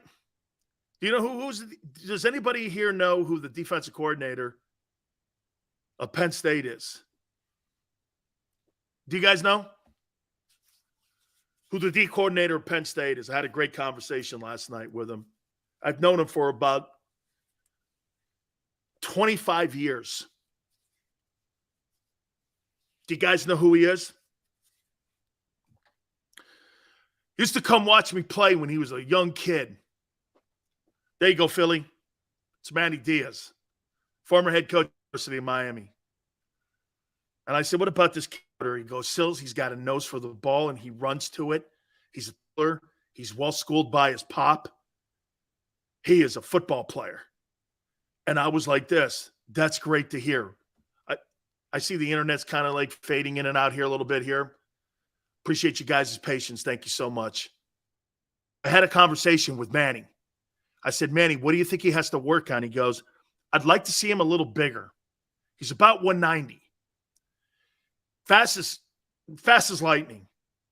Okay? The kid can play. I'd like a guy like him, plus he's got roots in the area. Plus, his old man's a former Steeler. And from what I understand, Joey Porter Jr. is an Eagle fan. Okay? You know what? Hey, I'm awake. Are you? I think safety too. I don't really think he's a corner. I think he's more like a safety because if you watch any of the Penn State games, he kind of plays like a Wolverine, or he's kind of like, in between a safety and in between a linebacker. He's kind of like that. I agree with you. Put his ass back there in the safety position, and I think he'd be warranted. The 32nd pick. Here, this kid Wilson, edge rusher, if you can't get Will Anderson, you might want to trade down. I've talked to that before. If your guy's not there, you might want to trade back to get more first-round picks. That is a possibility as well. But the two edge rushers, the kid from Texas Tech and the kid from Florida State, are worthy of a 10th pick. They're worthy of that 10th pick. Now, again, if that pick moves back up, you beat the Saints this weekend, it gets up closer to 7-5, there'll be different players in that conversation. Be different conversations. I also like the kid from Georgia at the safety position, but he's a corner at Georgia. His name is Kaylee Ringo, 6'2", 210. He's another one of those guys. You're not going to go wrong with Southeastern Conference players. You're just not going to go wrong with them. By the way, Barrett Brooks is going to join us hopefully in a couple minutes too. So, look, I got edge rusher, cornerback. Joey Porter is listed as a corner. The only reason they list him as a corner is because corners get paid more than safeties. So if he goes into the NFL, I don't think he's going to go into the NFL as a corner. I think he goes into the NFL as a safety. And the Eagles need a safety, okay? They need to address the safety position. Because right now you got musical chairs in the room. You got musical chairs. And your only reason that that's working right now is because Howie has done a really good job at building the roster up. 53-man. I think he's really done a great job. So Tyree Wilson, edge rusher, Texas Tech. Jared Verse, edge rusher, Florida State. Keely Ringo, corner, Georgia. Devon Witherspoon, cornerback, Illinois. Fabulous, Paul. He's one of my favorites. Joey Porter, cornerback / safety. 6'2", 194. Love to see him bigger again. Like I said, I think he could get bigger too at the safety position. Those would be the kind of guys. And I thought about offensive tackle because you're going to lose Andre Dillard. Andre Dillard is going to go into the draft, or he's going to go into free agency, and he's going to get big money. Here's the problem that I have with Dillard, though, if I was an opposing organization. Why isn't Andre Dillard the first choice to replace Lane? What's happened there? Is the fact that he's not flexible enough to move from the left tackle position and play the right tackle? Dude, when you're a backup and you're a first-round pick, there's got to be a little bit of a mistrust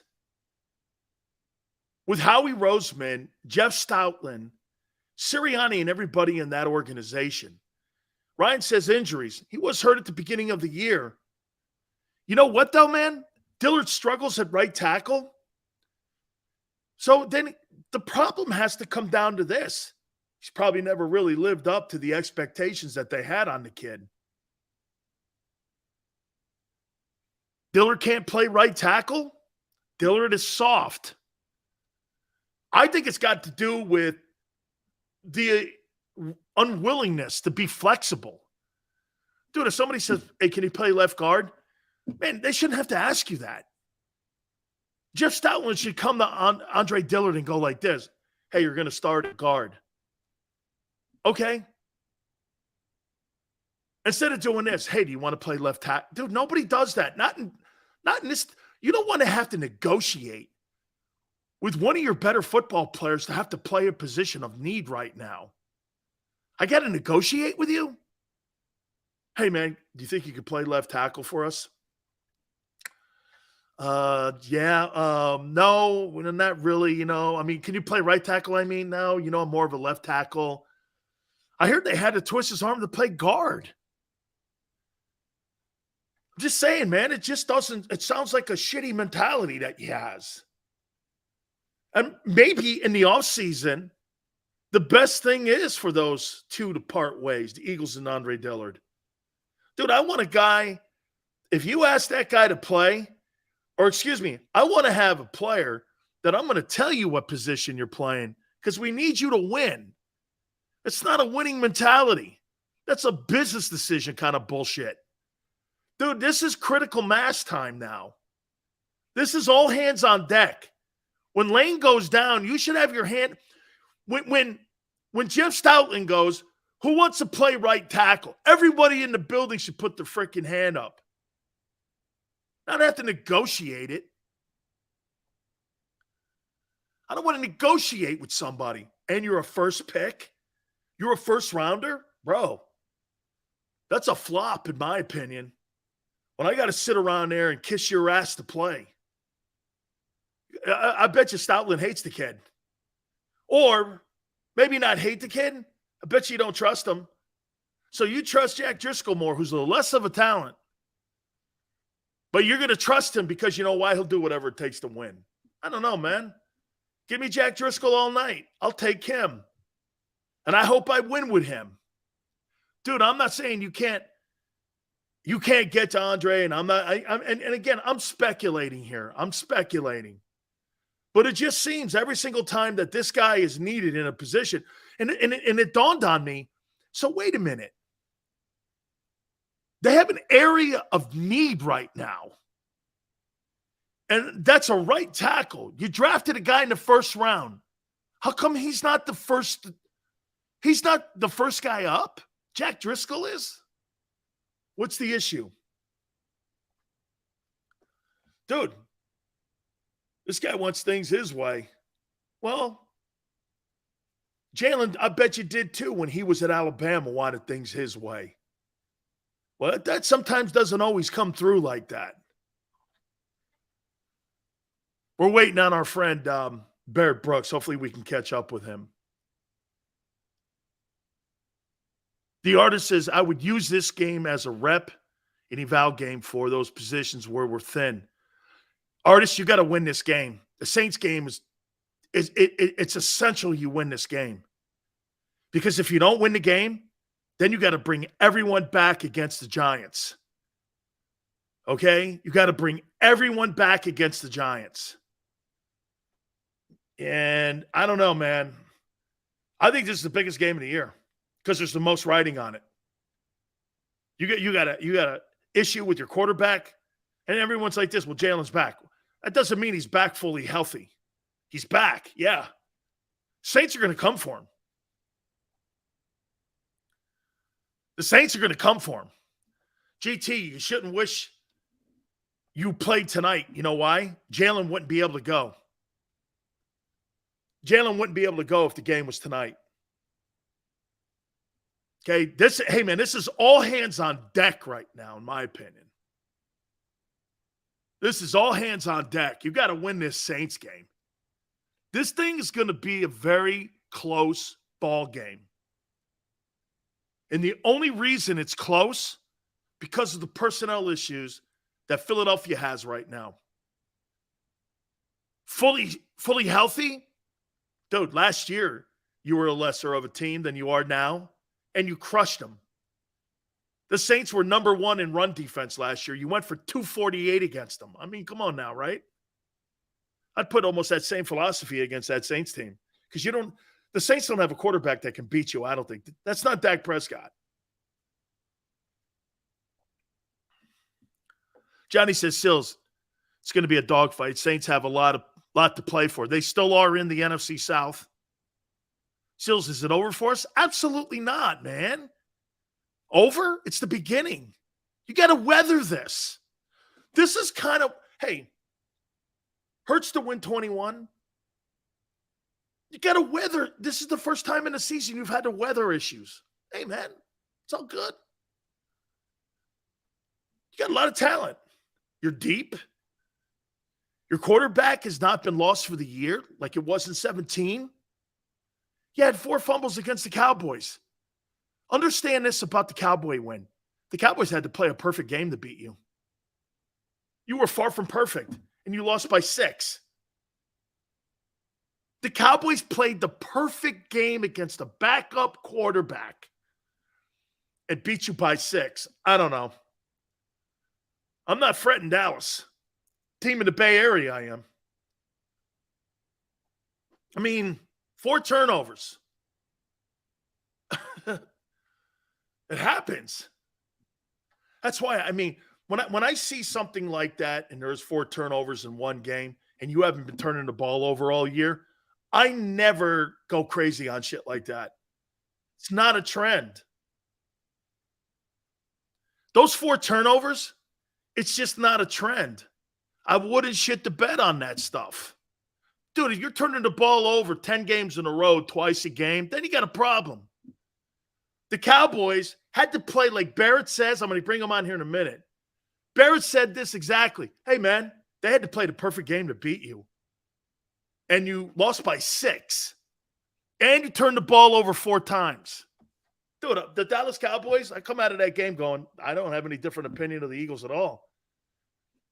I don't. Now I do because of personnel issues. Let's bring in Barrett Brooks.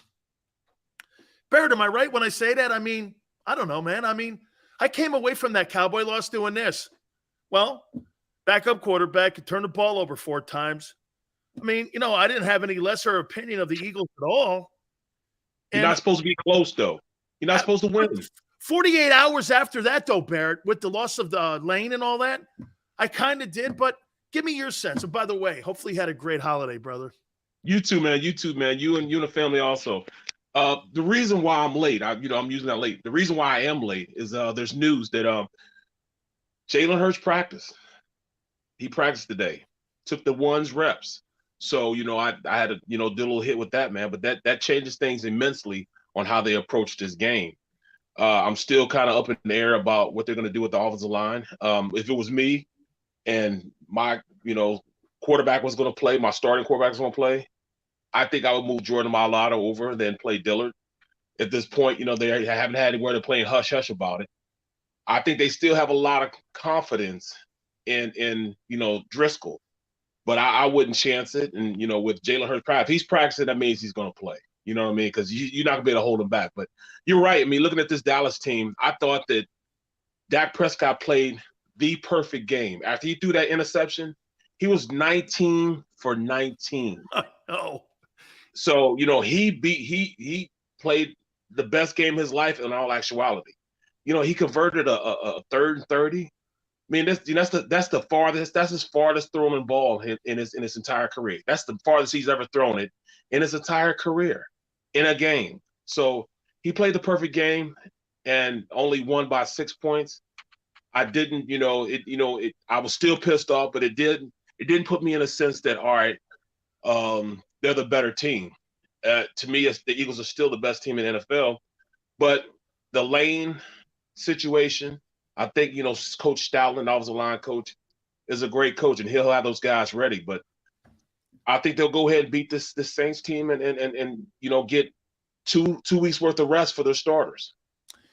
Barrett, you obviously 12 plus years, but change my philosophy and thinking why I disagree with why you would want to move Mailata here. And follow me and tell me if my thinking is flawed. If I got a right-handed quarterback and my right tackle's out, at least I get the sense of knowing where pressure's coming from and I get to see it. If I take my other tackle, who's my second best tackle, and put him in the front, and then I put my lesser guys on my blind side with an injured quarterback, I mean, to me, Jalen's blind side is the more important side to protect right now because he can get away. He can get out the back door, the front door, the side door if there's pressure. Plus, you can leave Goddard in and to help him when it comes to pass protection or even Miles Sanders. He's really been great this year on pass protection. Tell me why I'm flawed when I say that. This is why, because Dillard is a starting left tackle in the league. Dillard is definitely a starting left tackle. Driscoll is not a starting tackle in the NFL. He's a great backup tackle. So when I say I'm gonna move Dillard in, Dillard will play left tackle. He's been more than serviceable, but he's played very well on a high level. Driscoll hasn't played at that level. He can't get to that level. Reason I say move Jordan Mailata over, Mailata's played the right tackle position, started the right tackle position for a number of years. You know, he was in and he was that swing tackle for him. So it wouldn't be hard for him to make that transition and be a right tackle going forward. So he's had that before. He's started there before. And there'd be a comfortability with him being there. He would be very comfortable with being starting a right tackle. So I would want my best 5 out there when I have my starting quarterback there. Yes, you see what's going on in front of you when you have Jack Driscoll there. You can see him coming, but I don't want that to come. I know that I can put Jordan Mailata there and lock it down and wouldn't nobody come. I know on the left side, Dillard will be fine there, and you won't have to worry about him messing up in the backside. He's become a good starting left tackle. So I would have my best 5 on the field as opposed to being 4.5 or 4 and a possible with Driscoll. That's my way of thinking about it. Has the thinking changed when it comes to tackle positions from the time that I played and then when you played? To me, the better tackle is the left tackle because the highest paid tackles are the left tackle, the right tackle. Why over the years hasn't Lane ever been moved to left tackle? Because the guy in San Francisco, Barrett, he makes $27 million a year. I'm not saying that Lane makes like 18. We're not talking about a guy on poverty over here. But the highest paid guys are the left tackle position. Why didn't the Eagles move their best tackle to the premium tackle position? Or is that talk and thought philosophy no longer where it used to be? I think that when I was thinking the same thing when Jordan Mailata was in the process of becoming the starting left tackle, I thought it'd been much easier moving Lane to the right side and putting him there. But Coach Stoutland saw something in Jordan Mailata that you really shocked me. He said that this guy will be a great left tackle in the league. And I was talking to him like, are you serious? I mean, because he hasn't done it right now. He said, trust me. His size, speed, athleticism, once he gets that mean streak in him, he's going to be okay. Well, I finally saw that mean streak in him the first time I saw him play in Dallas against DeMarcus Lawrence. From that point on, when DeMarcus Lawrence rubbed him the wrong way, he's been a whole different tackle ever since then. So he was comfortable being over there, and they didn't have to change him over because they have a great athlete still at that left tackle position over there with Jordan Mailata. It hasn't changed. The left tackle is still the premium position, but these days I think it's different on the defensive side of the ball. Now it doesn't matter which side they're coming from these days. They just believe that they can pass rush from. Just like if you look here in Philadelphia, they put their best pass rusher over the right tackle, who's Hassan Reddick. Usually I would say put him on the backside against the blind side of the quarterback. Well, they put him on the front side over the right tackle, which is, kind of crazy to me because I know when I played, Derek Thomas, Mr. White, Pat Swilling, Leslie O'Neal, Chris Dolman. I mean, should I go on about the pass rushers that came off going against the left tackle? So it was a lot different back then. They put their best rushers. That's why, you had Lawrence Taylor coming from the left side because that's the blind side of the quarterback. And, you can make them, like, for one thing, for instance, like I played against Charles Haley, and Charles Haley wouldn't be close to the quarterback, but at the end of the play, he would come up and tap Rodney Peete or tap, whoever my quarterback is, whether it's, whoever it was, he tapped him on the shoulder, like, oh yeah, I was almost there. He wasn't even almost there, but he would tap him to say that because he can get in their mind and get in the mindset, hey, I'm almost there, so I'm speeding up your clock. And it wasn't until Rodney Peete told me, hey man, you got to stop him from doing that because I'm thinking he was there. He did the same thing against, Randall Cunningham. I was like, why is he doing it against Randall Cunningham? Because he wants to speed up their clock. Well, it's different these days. They just, they don't do things like that, but they can rush the passer. Not as good as back in the day, but they're pretty good. But, they don't specialize in just going one side or the other side. They rush from both sides, and which is a lot different from when I played. Couple last questions here for you. You guys were talking about the 17 team and the 2022 team. Yes, I think there's better talent on this team defensively, but Barrett, I thought that there were more dogs on that team, and I thought there was more anger, and they played with an anger than on this team. It's probably coaching, because the coaching, in my opinion, was better on the 17 team. Because just look what Doug's doing with Trevor Lawrence and the Jags now. They're in first place in their division. He's a great coach. I mean, when I look at that, though, and I see it, and I see Jonathan Gannon, I know you like what he's doing. Still, every time he plays against premium quarterbacks, Dak was 77%. Last year, every time he played against the premium quarterbacks, Barrett, and he coordinated the premium quarterbacks, Derek Carr, who just got sat down, had a 90% completion percentage. Do you think this defense can really, and the coordinator, defend against those elite quarterbacks? Because every time they get into a game against those guys, Jonathan Gannon turns those guys into the Hall of Famers that they are. Even Dak. I mean, Tyler Heineke, David Mills. Go down the list of some of the guys they played. But when you play these elite guys, 77%, 80%, 75% completion percentage. All those guys, man. I mean, am I looking really – and Bear, check this out. They're 12 sacks away from the 85 Bears. Right. This team, I mean, so help me out here. Dissect this for me. Are they who they are?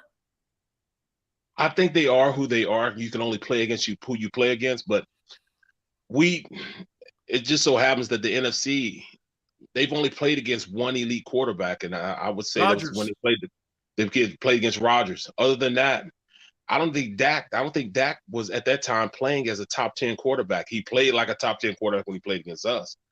But, I think Rodgers is the only guy that they really got after that, really made a difference. We'll see, because you're definitely going to have to play against some higher level quarterbacks. Might even be in the playoffs when you might have to go against Brady again, or play against Dak again. This is where Gannon, this is where he's going to make his hay. This is where he's going to make his money, man. This could determine whether he's going to be a head coach or stay a coordinator during this process, man. But you're right, man. He's got to go against the best to be the best, and at this point, he's pretty good. He's very good at playing against inferior quarterbacks. I want to see it too. I'm aiming to see where he is in his progression and calling plays. Like, I thought he still did call a good defense against Dallas. Is just, I think Dak played above and beyond what he did all year. Him scrambling. He never scrambles, but he scrambled in this game, picked up some crucial first downs. That's something he had to adjust to. And they adjust to it in the second half. But, you're right. I mean, I got to see, man. This is where you make your money, man, during this time period, during the playoffs. This is where you strap it on, you play big boy football, man. So, you may be right, man. We'll have to see about that. Final question for you. If you had to pick a wide receiver to win one ball game, Terrell Owens or A.J. Brown, and I want to give you the numbers of 04. T.O., 127 targets. A.J. Brown, 126. Receptions, T.O., 77. A.J., 80. Yards, 1,200 for T.O. A.J., 1,304. TDs, T.O., 14. A.J., 10. Yards per catch. This shows you just – this is crazy per game, 85.7 for Terrell Owens, 86.9 for A.J. Brown. Pretty much down the line here, who would you take to win one ball game if you had to put a guy out there? And by the way, Brown has a shot to be the first wide receiver in the history of the Eagles to get 100 catches in a year. And the other kid's not that – it's a testament to Jalen. It really is a testament. These are all career numbers, by the way, for AJ. But if you had to pick one of these guys to win a ball game, who would you take? I have to go with T.O. right now, man. I mean, he, just his final work, is it won him a gold jacket. He's a Hall of Famer. He was that good. He was a difference maker. He was an unstoppable force. against whoever he played against. So, I mean, I got to go with T.O. right now. And, you know, you look at over a longer period of time, he had established those numbers over a longer period of time. So it's not like, you know, it's just a small sample size. It's an entire career sample size that you're dealing with those numbers. So, I mean, I would have to say, I would have to go with T.O. at this point. Terrell is a freak of nature. He's big, fast, strong, a dog. You know, I mean, he was that dude, man. So I'd have to go with him. Now, AJ is you know, if I'd had to pick a receiver this year, even with the, you know, the Chases and all those guys right now, you'd have to put him up there with the top receivers in the league right now. You have to put him up there. Barrett, that video you sent me at the beginning of the year, and you went like this, Sills, watch jump balls, man. That guy's going to be killing it on jump balls. And you were dead on with that there too. So, I mean, when we were talking about, Barrett had sent me like a video on the kid there, and he was just Barrett, when you sent me that video of AJ, you said, Sills, watch him on jump footballs, man. That kid's going to be a force. And he is, man. He is a force on them jump footballs. He's taking his game to another level here too. You could tell that he'd had some bad arms that were throwing at him, man, because you know, Jalen has opened him up as a top end receiver. You know, we knew about him playing, we knew about his ability, his run after the catch, but now we see him at an all-time level as being a guy that can go up there and just debo DBs all day, man. They're scared of him now. They're scared of him now because he's that much of an influencer. You know, in that secondary, man, which has opened up this offense. You know, you pick your poison now. And with Jalen coming back, this won't even be a game, man. This won't even be a game against the Saints. I don't even believe it would be a game, man. So they're going to wrap it up now and then, you know, rest everybody after that. Okay, one of the last most important ones. A Roy Rogers or 3 White Castles? Oh, man, you got to go with the 3 White Castles. Man. By the way, dude, I love the gear you got, man. I mean, dude, that shirt is I went online. The only reason I didn't order it is because you said you haven't gotten yours yet. So I want to see how long it takes for you to get it before I order it. I was like this. Shit, man. I don't know what D-Gun's talking about, man. He don't know style. But I had to call him today, man. They said it'll be out soon, man. I'm like, come on, man. I've been waiting a month, man. You know, so I can't wait, man. Hey, Barrett, thank you so much, man. God bless you, man. I love you so much, man. Thank you again, my friend. Appreciate you, man. You got it. Barrett Brooks there, giving us some good insight there about Jalen Hurts too, man, about him playing. Woo-wee. Look, Barrett is such an offensive lineman. You know why? Did you hear him talking about Jalen? Like he was protecting him. Next time you watch Sports Take, and I recommend it, listen how Jalen and how Barrett talks about Jalen. Like he's his quarterback. Any guy I've ever worked with that played in the O-line, that covers a quarterback in that respected city, has the mentality, man, this guy's great. Man, this guy's just getting better. Man, if Jalen plays, it's over. It's because these guys are so vested in the guys that they protect. Okay? I mean, I love it. Okay? You've got to, hey, when you're aching and you're out there and you've got a torn stomach muscle and you're going to try to make it through, look at Lane. So Lane didn't get better from the Chicago game. Lane actually got hurt in the Chicago game. So he gets hurt in the Chicago game, right? He gets hurt in the Chicago game and he tries to gut it out. Because he wants to protect Jalen Hurts. Every time Jalen Hurts gets hit, who's the first guy over there? Jordan Mailata. Jordan Mailata. Mr. Brooks knows the game. I was interested. See, to me, I still would not move Mailata to the right tackle position. I've got to protect Jalen Hurts' blind side. I kind of still, but he's right because the hybrid age, I saw some of you say that, and you're right, they do blitz. from numerous angles now. And you guys are right. You're right. You're not wrong. You know, you see guys lining up over the right tackles now. Like before in our era, you never saw that shit. So I agree with you. All right. Week 17 of the NFL. We are going to reset. Bunch of stuff still to hit on in the NFL. Eagles and Saints. How does this change now with Jalen Hurts starting? Barrett thinks he's going to start against New Orleans. I want to hit on that. Hit the like button. Keep it here on the National Football Show.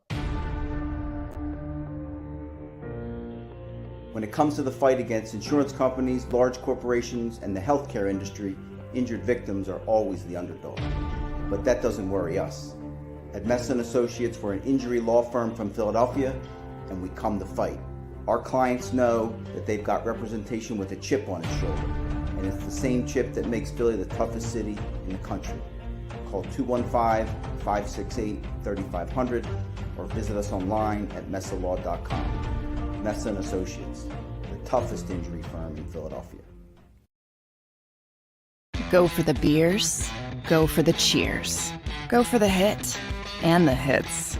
Go for the scene, go for the screens, go for the gallery, go for the win. Go to Ocean.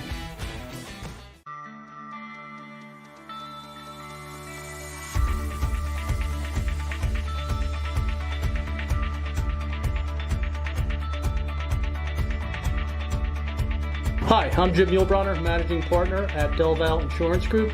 Give us a call. We're a local, knowledgeable agency, not an 800 number. Go Birds!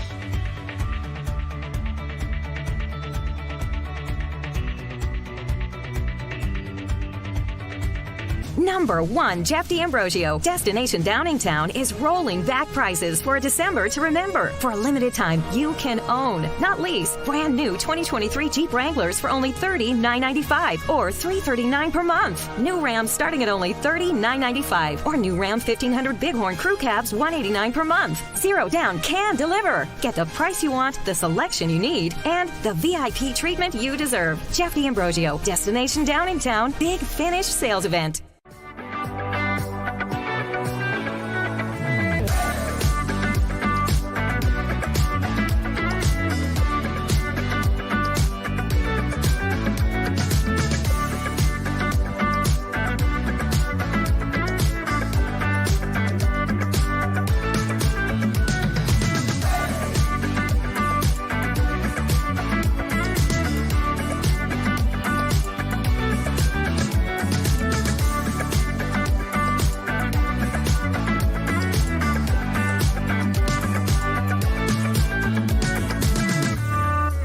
We all know that taxes are just part of life. It's true during our working years, but also in retirement.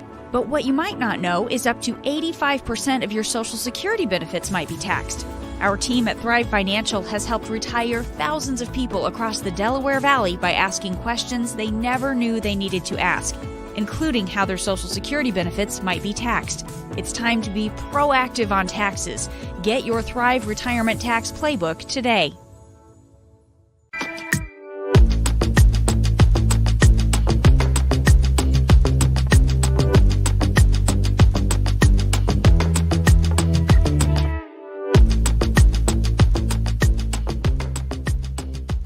Game show with Seth Joyner. I knew that they had a running game. Derek Gunn. He has put in the effort. Devin Caney. Had we not won the Super Bowl, what would we be saying? And Mike Missinelli. Well, you know who Philly is. Post game, now streaming on the 6ABC family of apps.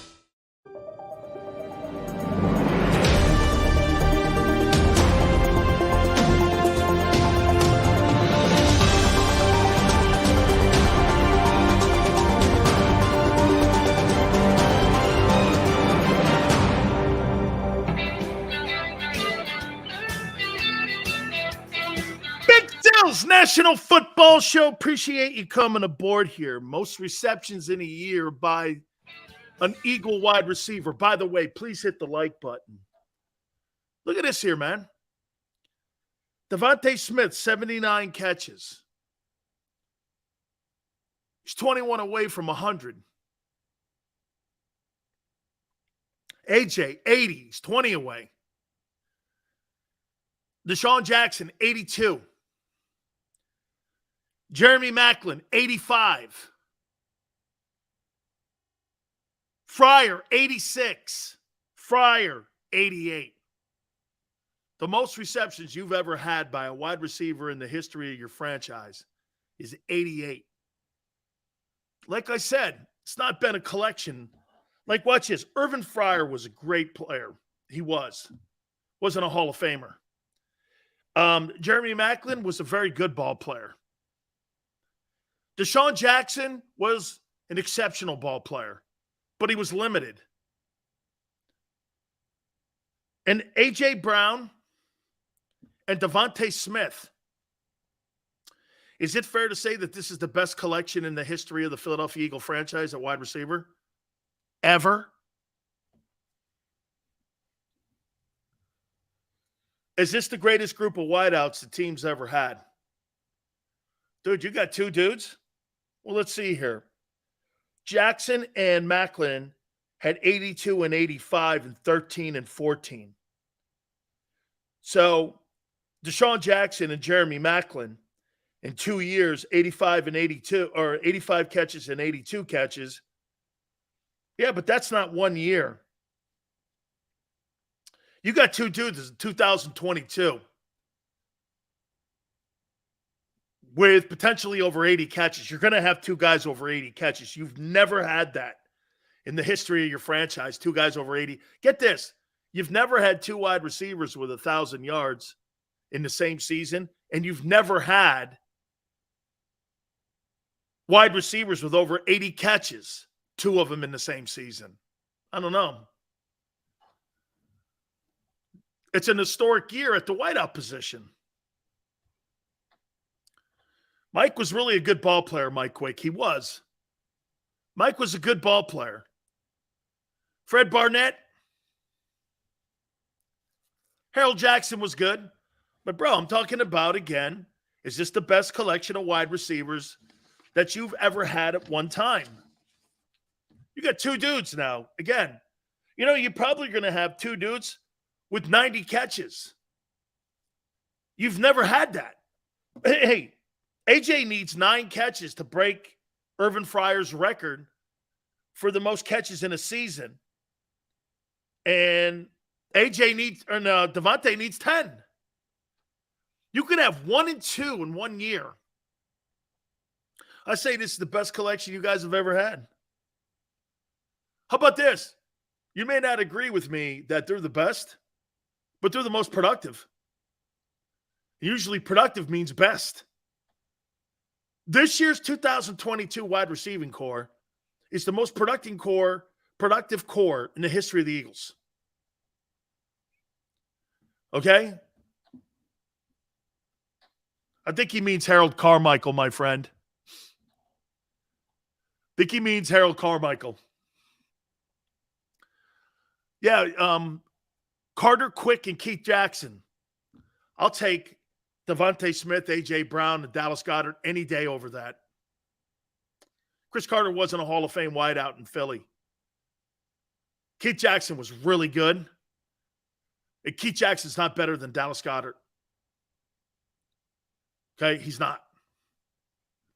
I mean, Chris Carter was not a Hall of Fame wide receiver in Philly. He was decent.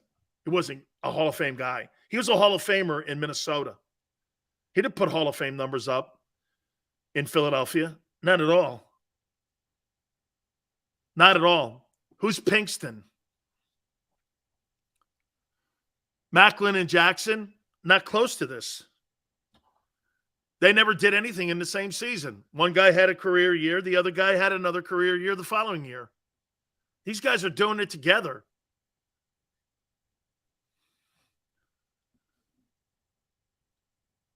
Keith Jackson was the best in football for a while.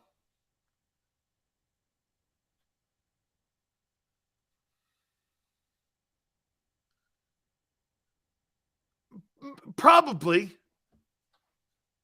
I'm trying to think 80s tight ends. Bavaro didn't really catch a lot of footballs in New York. Washington didn't really utilize the tight end position.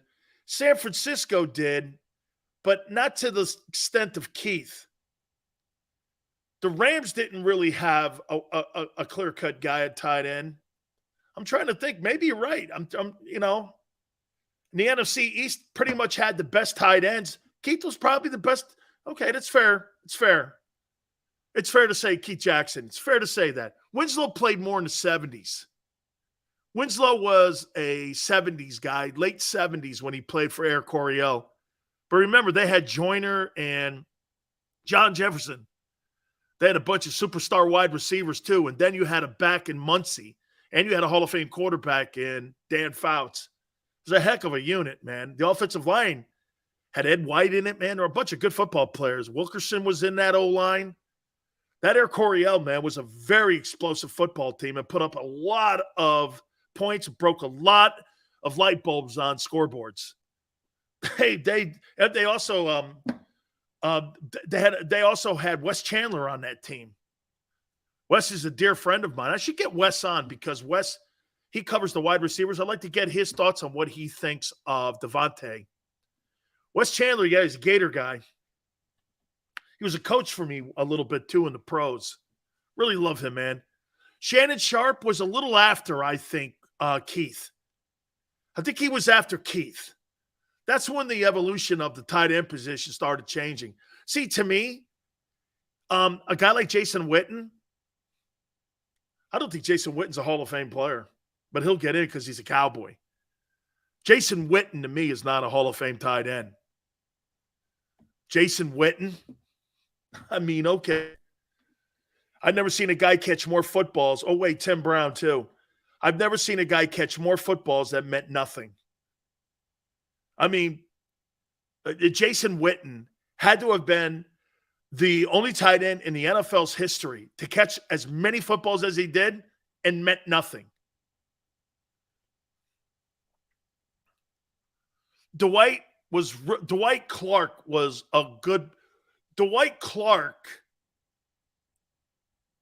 kind of the first hybrid guy because of West Coast offense. Tony Gonzalez was spectacular. Tony Gonzalez was maybe the most athletic tight end ever to play the position.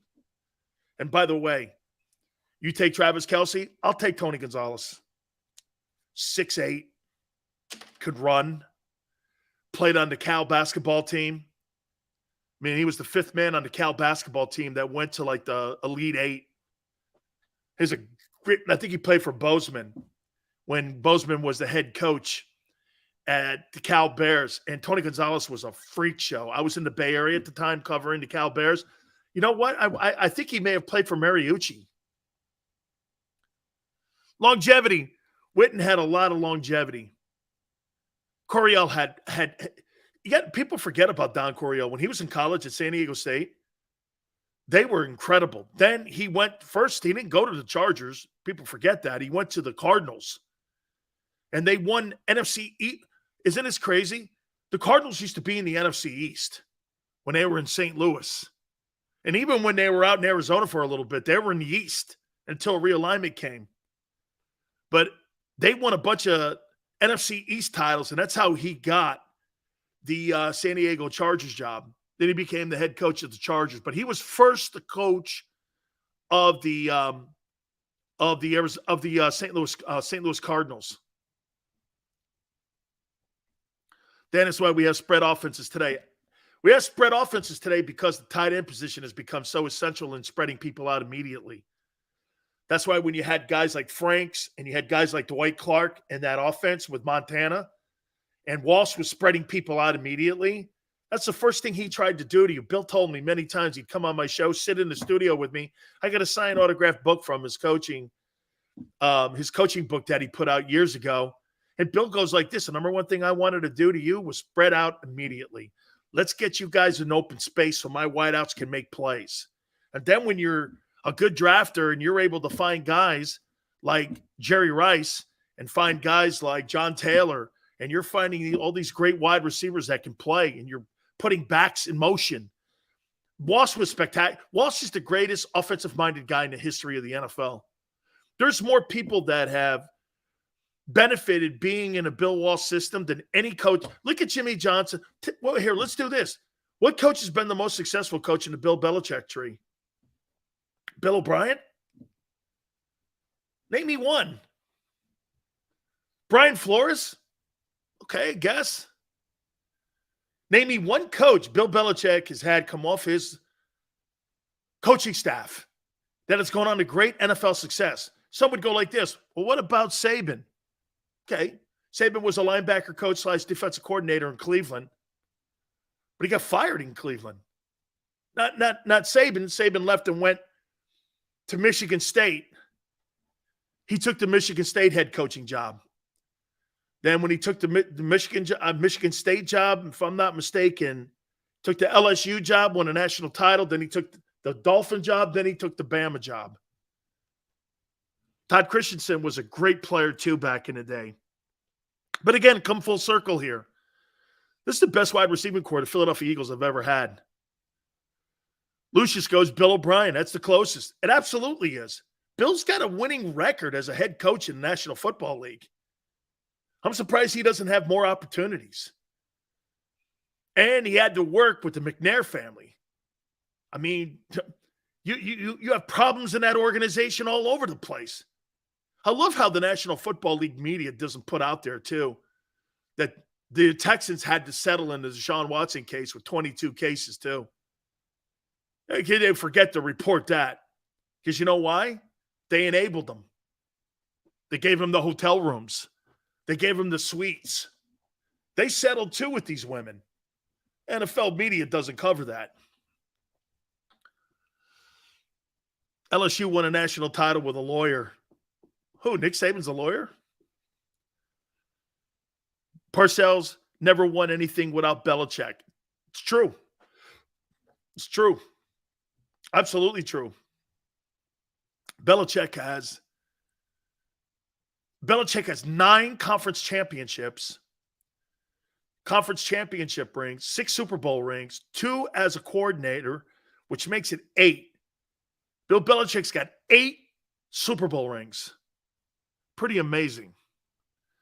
When you think there's only been 50-some played. It's been just spectacular. Real quick, Derek Carr's benching. Where does he play?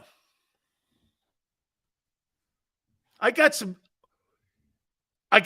candidates here, and this is what I'm hearing. Bucks, Seahawks, Saints, Patriots, Giants. Derek Carr and the New York Giants. That'd be pretty interesting.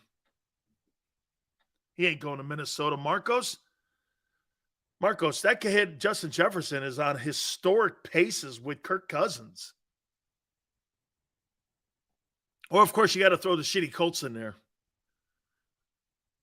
Washington?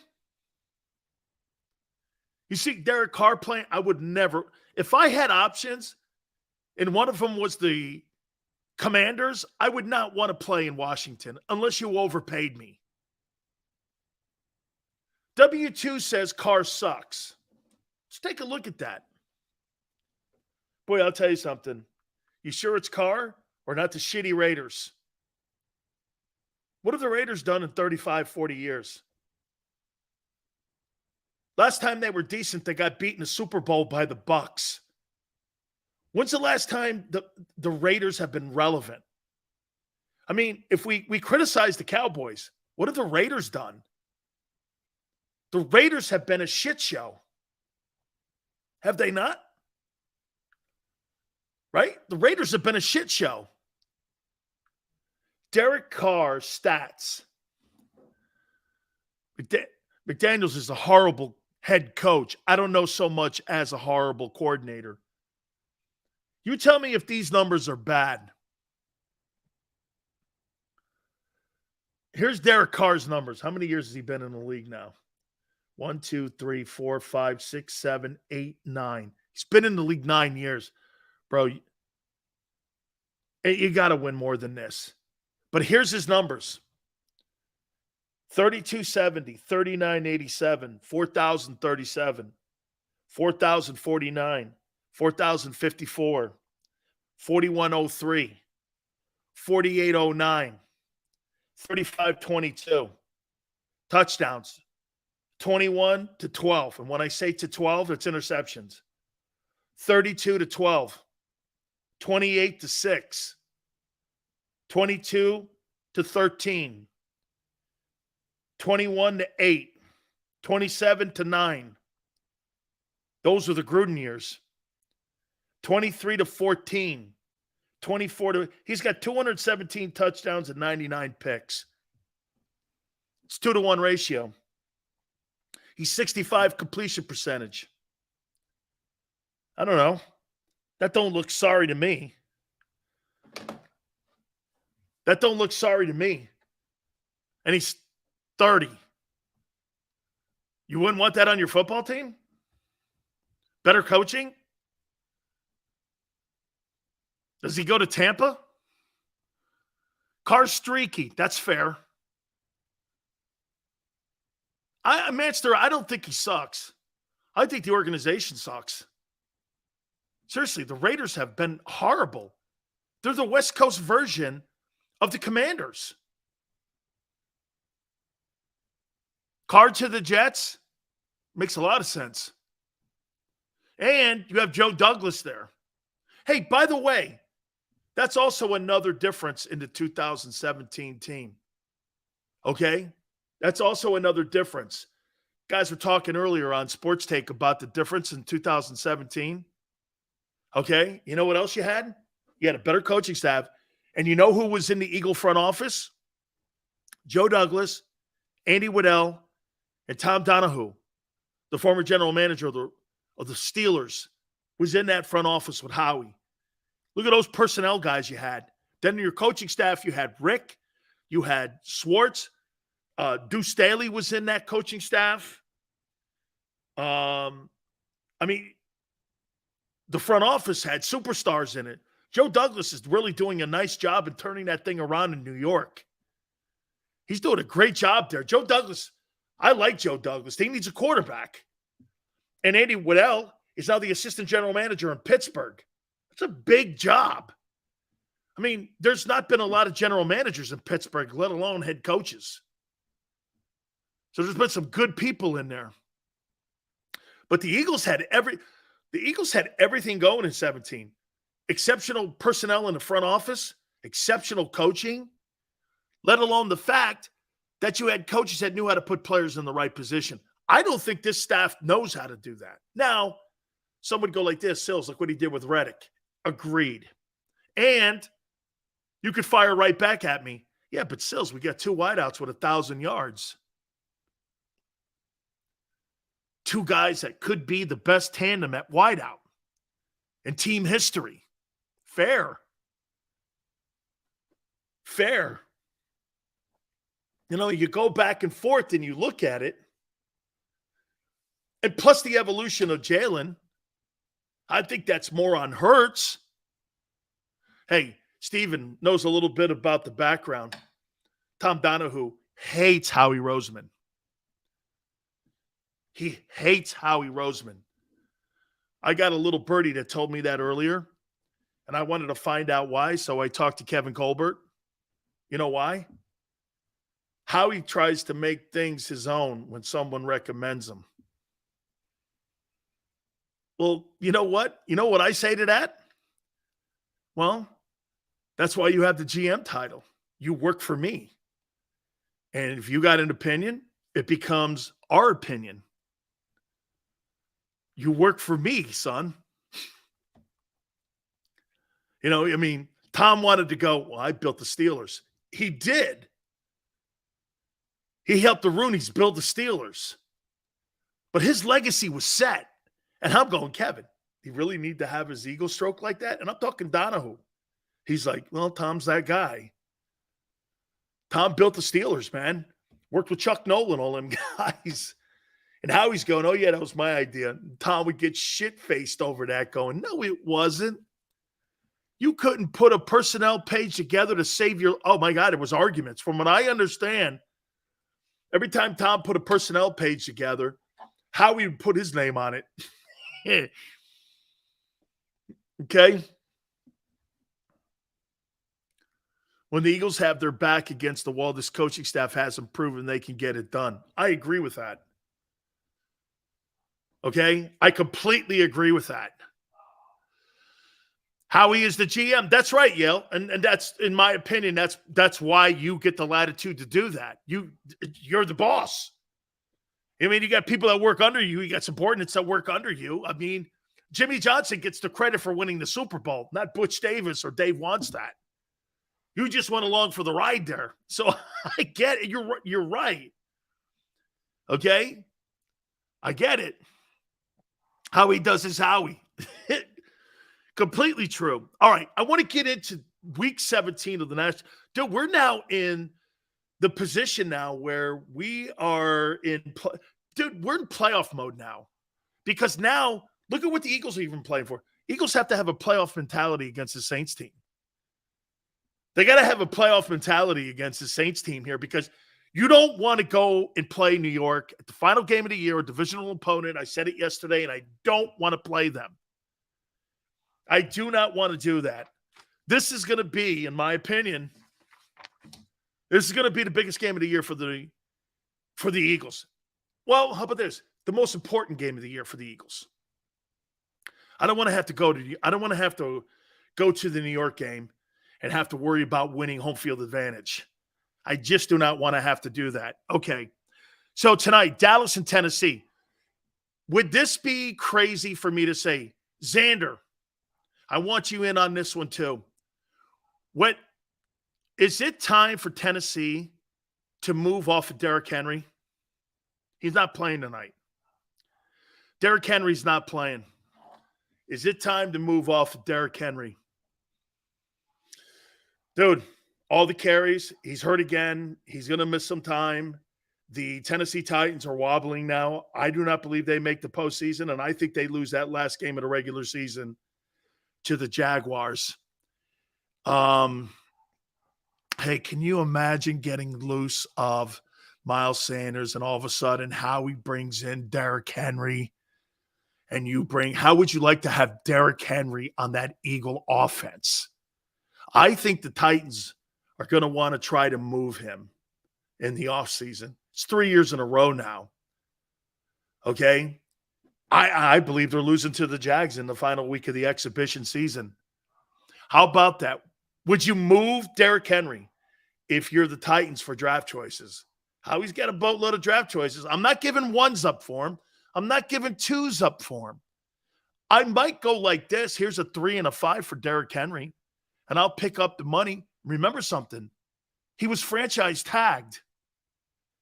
He doesn't have a contract extension. So you can negotiate with him at the end of the year here. No thank you, says Stanley. So what, you're going to stick with Boston Scott? I don't like seeing Boston Scott in football games. I think he's a dude. Derrick Henry behind that offensive line, the best line in football. You don't think he'd get 2,000 yards rushing? Never give the Saints. I'm not giving a 2 for him. I'll give a 3. Yale, I would say the salary for him, negotiations with incentives, I would possibly go like this. Here's 6 large, 7. If I'm going to pay $7 million, it's not going to be for Miles Sanders. I'll pay $7 million for Derrick Henry and incentives that would get him up near 10. Don't need an injured running back? Why? You've had one for 3 years. It's the first year this guy Miles Sanders is healthy. You've been living with one. Derrick Henry will regress fast. He has high mileage. Fair enough. Josh Jacobs. He wants out of Los Angeles for sure. So tonight the Cowboys play. We should keep an eye on this game here. Dallas versus Tennessee tonight. I think Dallas wins this ball game, and I think they make that last 2 games a must for, well, not the last 2 games, but the last 2 games of importance for the Eagles, especially the New Orleans game this weekend. Dallas, what if Dallas loses? to Tennessee tonight. They're not going to. I guess still home field advantage is still out there because of Minnesota. So you got to win this ball game. I thought you liked Sanders. I do, but they're not going to pay him W-2. They're not going to pay him $7 million. They're not going to give Miles. I love the kid. And by the way, his fumble last week, I'm not sweating it. He's been great all year. Had a bad moment in the game, cost him, absolutely. We start seeing trends of him dropping the ball on the ground like we have over the last 3 years, then I got a problem with it. Right now, I don't. I don't have a problem with it. Dallas wins this ball game tonight. Dallas is playing better football, and so is Dak Prescott, and they need it at the right time here. Arizona at Atlanta. I think Cliff Kingsbury, you could see one of the coordinators in Philadelphia get potentially a lot of love here by Arizona and potentially getting one of those opportunities to coach this football team. Shane Steichen or maybe Jonathan Gannon. They like defensive guys, the Bidwell family. So you could see maybe Jonathan Gannon get an interview here for the Arizona Cardinal job. But, man, there's no question. Cliff Kingsbury is out the door as soon as and they just signed him to a contract extension too. He could sit around for the next 3 years making $8 million a year. Do you know that? The Bidwells owe him that money. Carolina at Tampa Bay. Hey, man, this could be for the NFC South. And I'll tell you what, if I'm the Eagles, I am hoping for Carolina to win this game. I'd rather take on Carolina than Tom Brady. I know some will go, Sills, Bucks, they're just not. Yeah. Who would you rather play? Tom Brady or Carolina? I'd rather play Carolina. I can't even tell you who their quarterback is. Okay? I don't want to see Brady in a moment. Don't give Brady a moment to save the season. Here, this is all Brady needs. Brady could finish the season 7-10, win the division, and he gets into the postseason and he gets on a run and he wins the Super Bowl. Salvages everything. Even if he gets to the NFC title game, it salvages it. Hey, we didn't have a really great, but we found our way in the postseason, and we really made a strong run. I think Brady's the next quarterback in Las Vegas. That's where I think he lands. I think he's in Las Vegas. I don't want any part. I'm with you, Ryan. I don't want any part of Brady. I want Carolina to win this game. Well, if you're an Eagle fan, you want Carolina to win this game. I am a Buck. Chicago at Detroit. Chicago is going to give Detroit all they can handle. Detroit now, you know what their problem is? Last week they got spanked, right? Detroit's issue right now is learning how to win with expectations because it's been so long. I don't want any part of Brady 2, W2. I don't want any part of that. However, for Jalen Hurts, watch this. He beats Brady, then he beats the Niners, then he beats Mahomes or Allen in the Super Bowl. Dude, you're gonna go in there with a big open book, checkbook, and go, dude, this is gonna get a little pricey in here. Yeah, we're not gonna be shopping at the dollar store. We're gonna be shopping at Neiman Marcus over here. Clutch Sports is gonna go. So he just went on one of the best runs in the history of the postseason. He beat the GOAT, then he beat the Niners, then he beat Mahomes and Andy Reid. Hey, by the way, real quick, do you want to see Eagles and Andy Reid in the Super Bowl? Chiefs and Eagles? Andy Reid versus the Eagles? Would you want to see that? No thanks. You wouldn't want to see. Oh, my God. Look, Eagle fans are true fans. They would root against Andy, but there'd be a part of them doing this. Man, here's the guy we fired, and he's coming back to get us. Puts a 50 burger on you with Mahomes.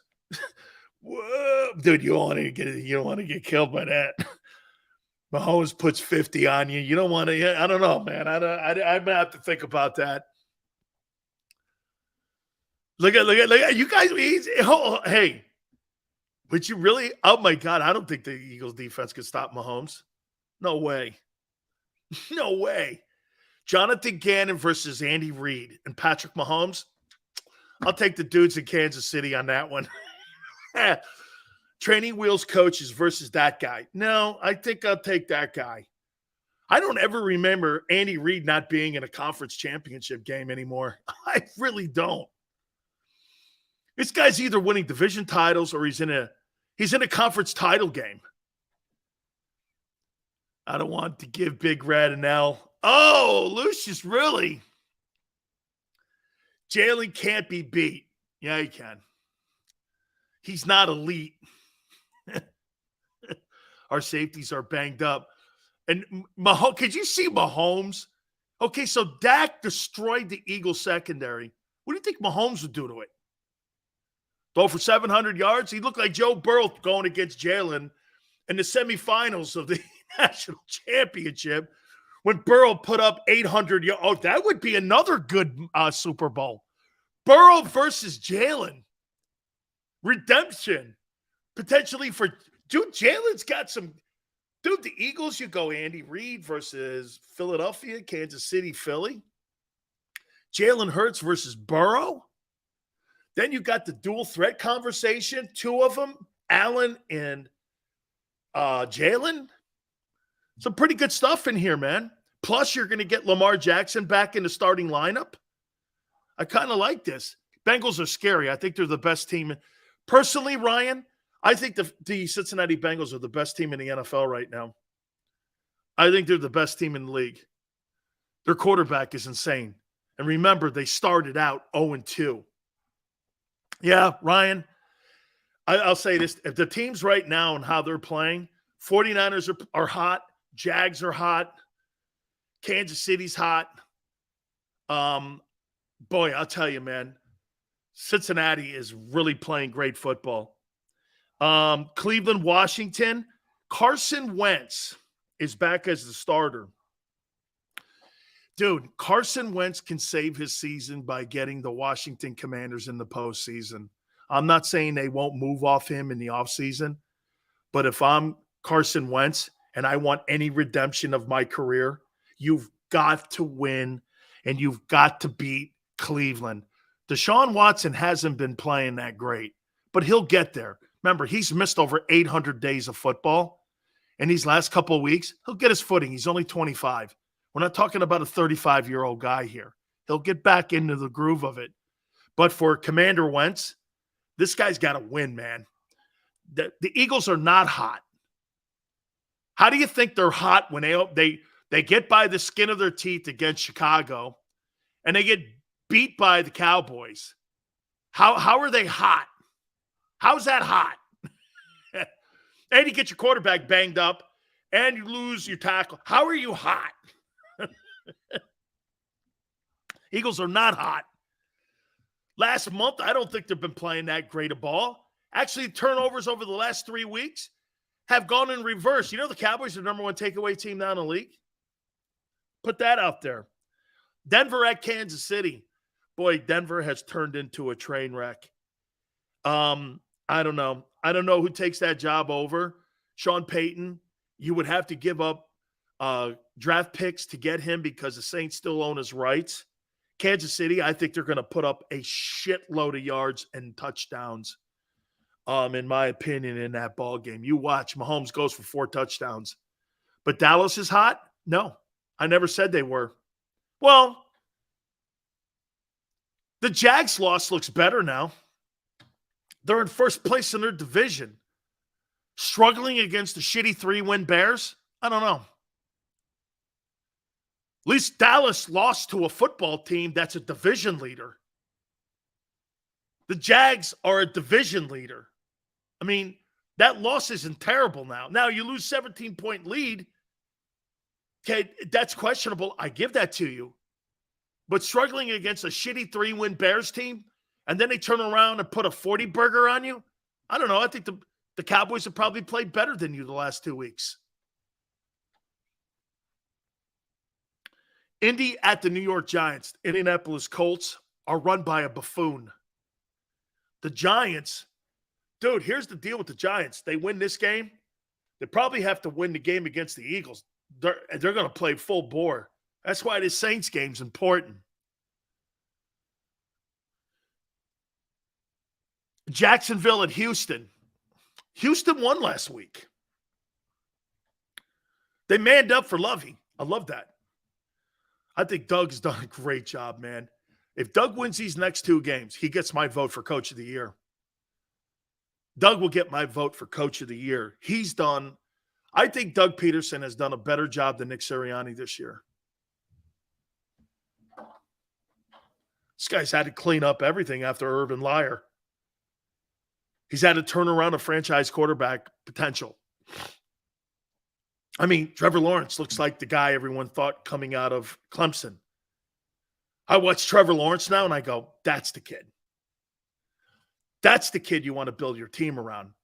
And Tien looks like a player now. You put a couple more components around him. By the way, that defense is playing better in Jacksonville. The kid from Georgia looks good, Walker. The kid Lloyd from Utah, they're good, man. Doug knew what he was doing when he took that job. Dude, Ryan, it was the Titanic, okay? This thing didn't even get a chance to get out the ocean. I mean, they hit the iceberg pulling out of port. Meyer thought he was going to pull the same bullshit he did when he was at Florida and Columbus. Just lying to people. Urban Meyer is a liar. He's got not one redeeming quality about himself. Oh, wait, here, let me show you. Maybe this is what I'm going to do when I want time off.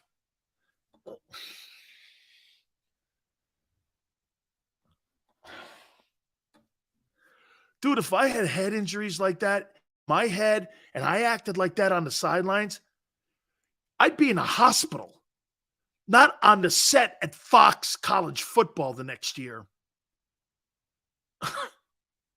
Who bought that bullshit? Him acting like he had a brain tumor on the sidelines was pathetic. I was laughing at him. I was laughing at him. Because you know what you had? Look at the stress. Urban Meyer's health is a big issue. Really? You mean when he was grinding on that chick the next year as the head coach of the Jags? Who bought that shit? You know who does? Snowflakes. Snowflakes buy that bullshit. Dude, if you've got health issues, are you on the set at Fox the next year? And then the year after that, grinding on a chick in a bar in Columbus. Come on, man. How many times can you be lied to before you realize the guy's a piece of shit? I mean, really. Guy, and the reason I talk about him is because he lies so much to people and ruins so many lives. Okay? He is an awful human. It's documented the shit he did at Florida, but the media in Florida would not want to cover it. Okay? Because you know why? All those media people in Florida, all those editors are all Gator guys. So they're not going to talk crap on the program that they love. They started talking shit on him once he left, though. Okay? I love the video, too, because it exposed who he was. Year previous, he's on the sidelines pretending like he has a tumor in his brain. The next year, he's in a bar grinding on a young chick, a young co-ed. Oh, hey, I could do a full 3 hours on Urban Meyer. Called my bosses. You know how many times he called my bosses to try to get me fired in Tampa? I know people think that I've been fired 100 times. I was in Tampa for 15 years. People will forget that. I was in Tampa for 15 years doing morning drive. And they would call my bosses because we had the Gator Network. Hey, this guy Sileo, man, he's really hard on the Gator program. Well, he's a hurricane. I mean, he goes, yeah, I know. Why can we get somebody? He gets 9 shares. I mean, he makes $150,000 a month for us. I don't know if we're going to go. It's the only reason to save my hide was ratings and revenue. It's the only thing. Hey, Ryan. I mean, right, Ryan? The only thing that saved me was my ratings and revenue, man. Hey, do you think you could be calmer, Sills? Because, the Gator Network, we kind of have it. Right? Hey, Niners go, Hurts isn't special. I think he is. I think he's a special guy. Okay? I think he's a special guy, and I think he's a really good ball player. Dual threat, you don't last, though. That's been my contention. James, speaking my mind, it's what aggravates my aunt. Yesterday, she said, my aunt says that I was brutal to you guys. And I was like, brutal? I go, Xander loved it. Then again, Xander's brutal. So, she goes, God, man, you were really hard. And I'm like, hey, Bat, sometimes the truth hurts, man,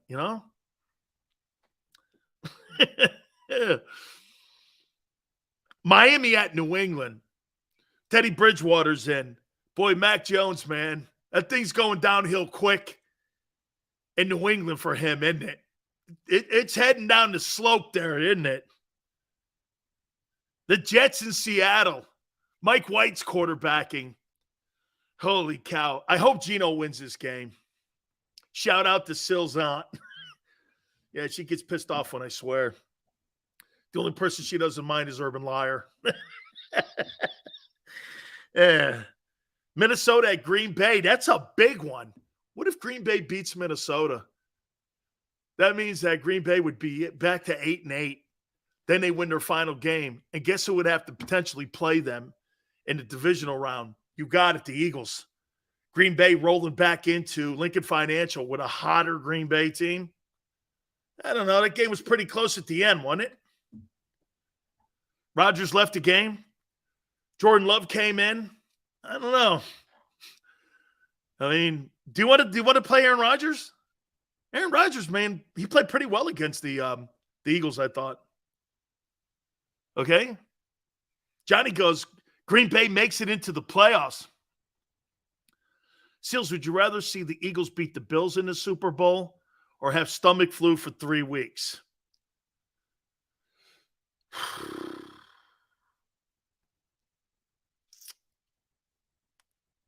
I'll get back to you.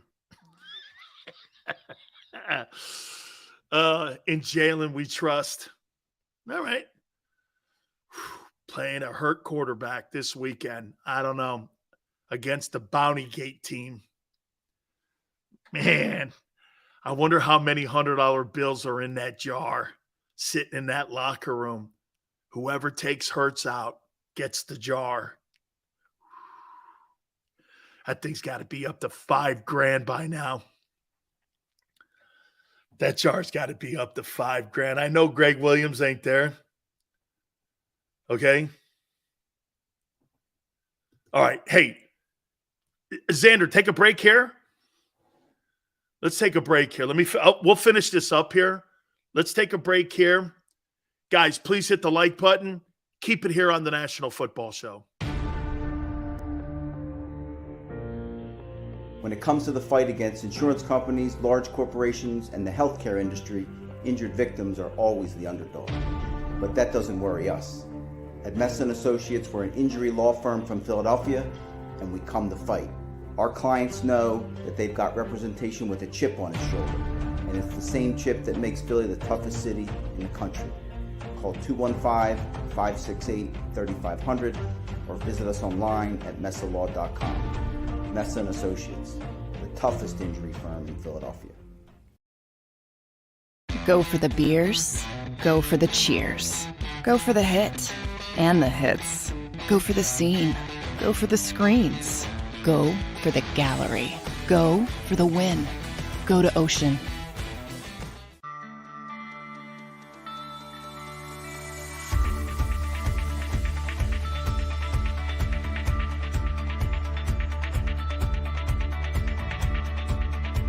Hi, I'm Jim Muehlbronner, Managing Partner at Del Valle Insurance Group.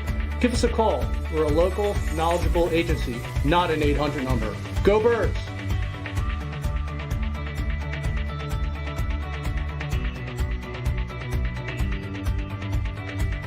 Number 1, Jeff D'Ambrosio. Destination Downingtown is rolling back prices for a December to remember. For a limited time, you can own, not lease, brand new 2023 Jeep Wranglers for only $30,995 or $339 per month. New Rams starting at only $30,995 or new Ram 1500 Bighorn Crew Cabs $189 per month. Zero down can deliver. Get the price you want, the selection you need, and the VIP treatment you deserve. Jeff D'Ambrosio, Destination Downingtown, Big Finish Sales Event.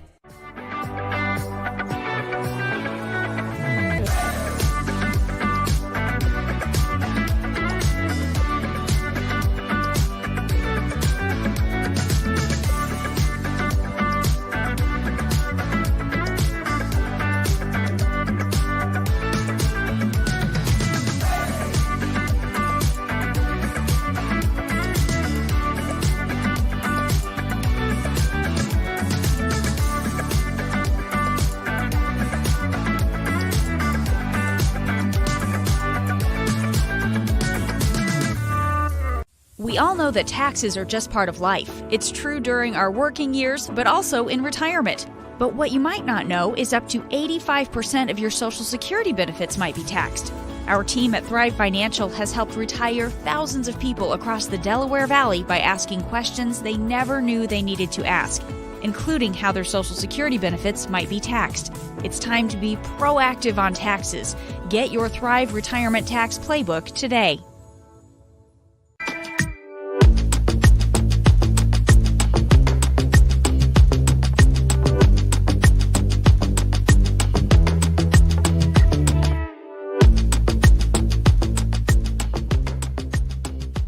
Game Show with Seth Joyner. I knew that they had a running game. Derek Gunn. He has put in the effort. Devin Caney. Had we not won the Super Bowl, what would we be saying? And Mike Missinelli. Well, you know who Philly is. Post game, now streaming on the 6ABC family of apps.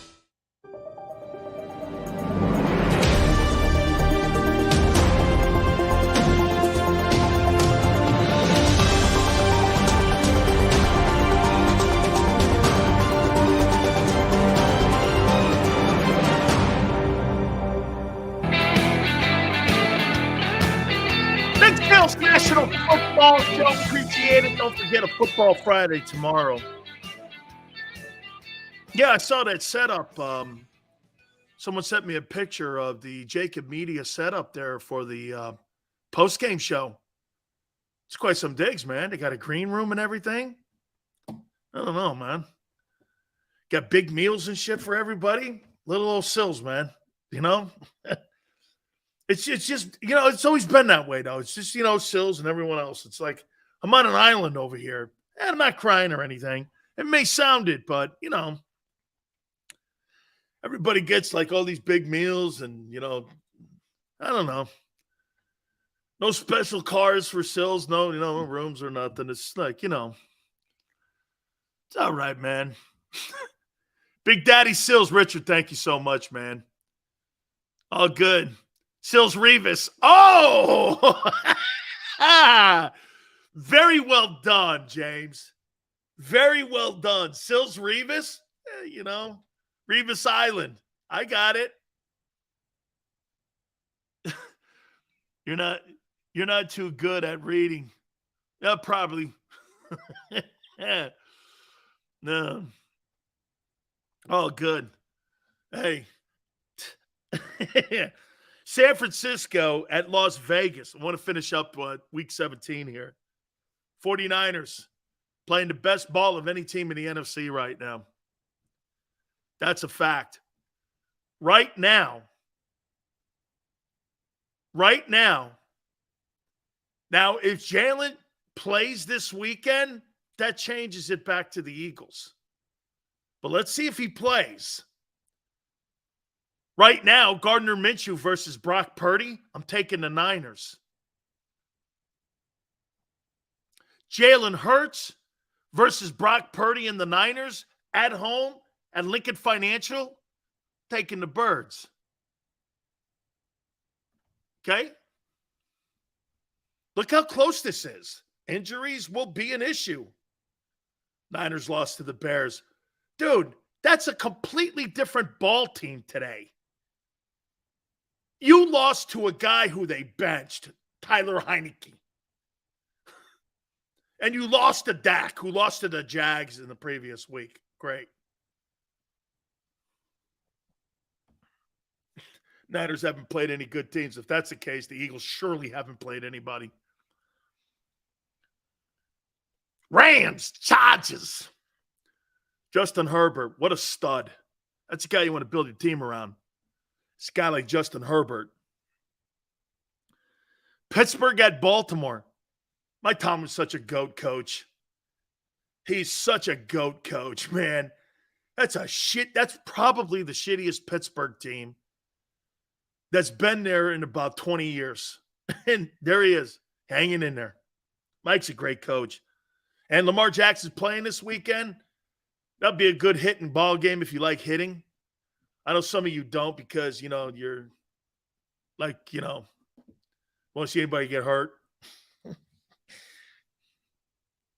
Pittsburgh, Baltimore always is good. So that's a good game. And then the granddaddy of them all. Buffalo, Cincinnati. Joe Burrow versus Josh Allen. That's a quarterback matchup. There you go. Not Jalen Hurts versus Kenny Pickett. Kenny Pickett or Hurts versus David Mills. Josh Allen, Joe Burrow. Man, holy cow, faces of the league. I love that. Look at the Niners schedule. Cakewalk. Yeah, I know. Not the 3-10 Bears or whatever the hell they are. The Texans, the Bears, the Cardinals. Who else was on that shitty schedule this year? A ton of teams.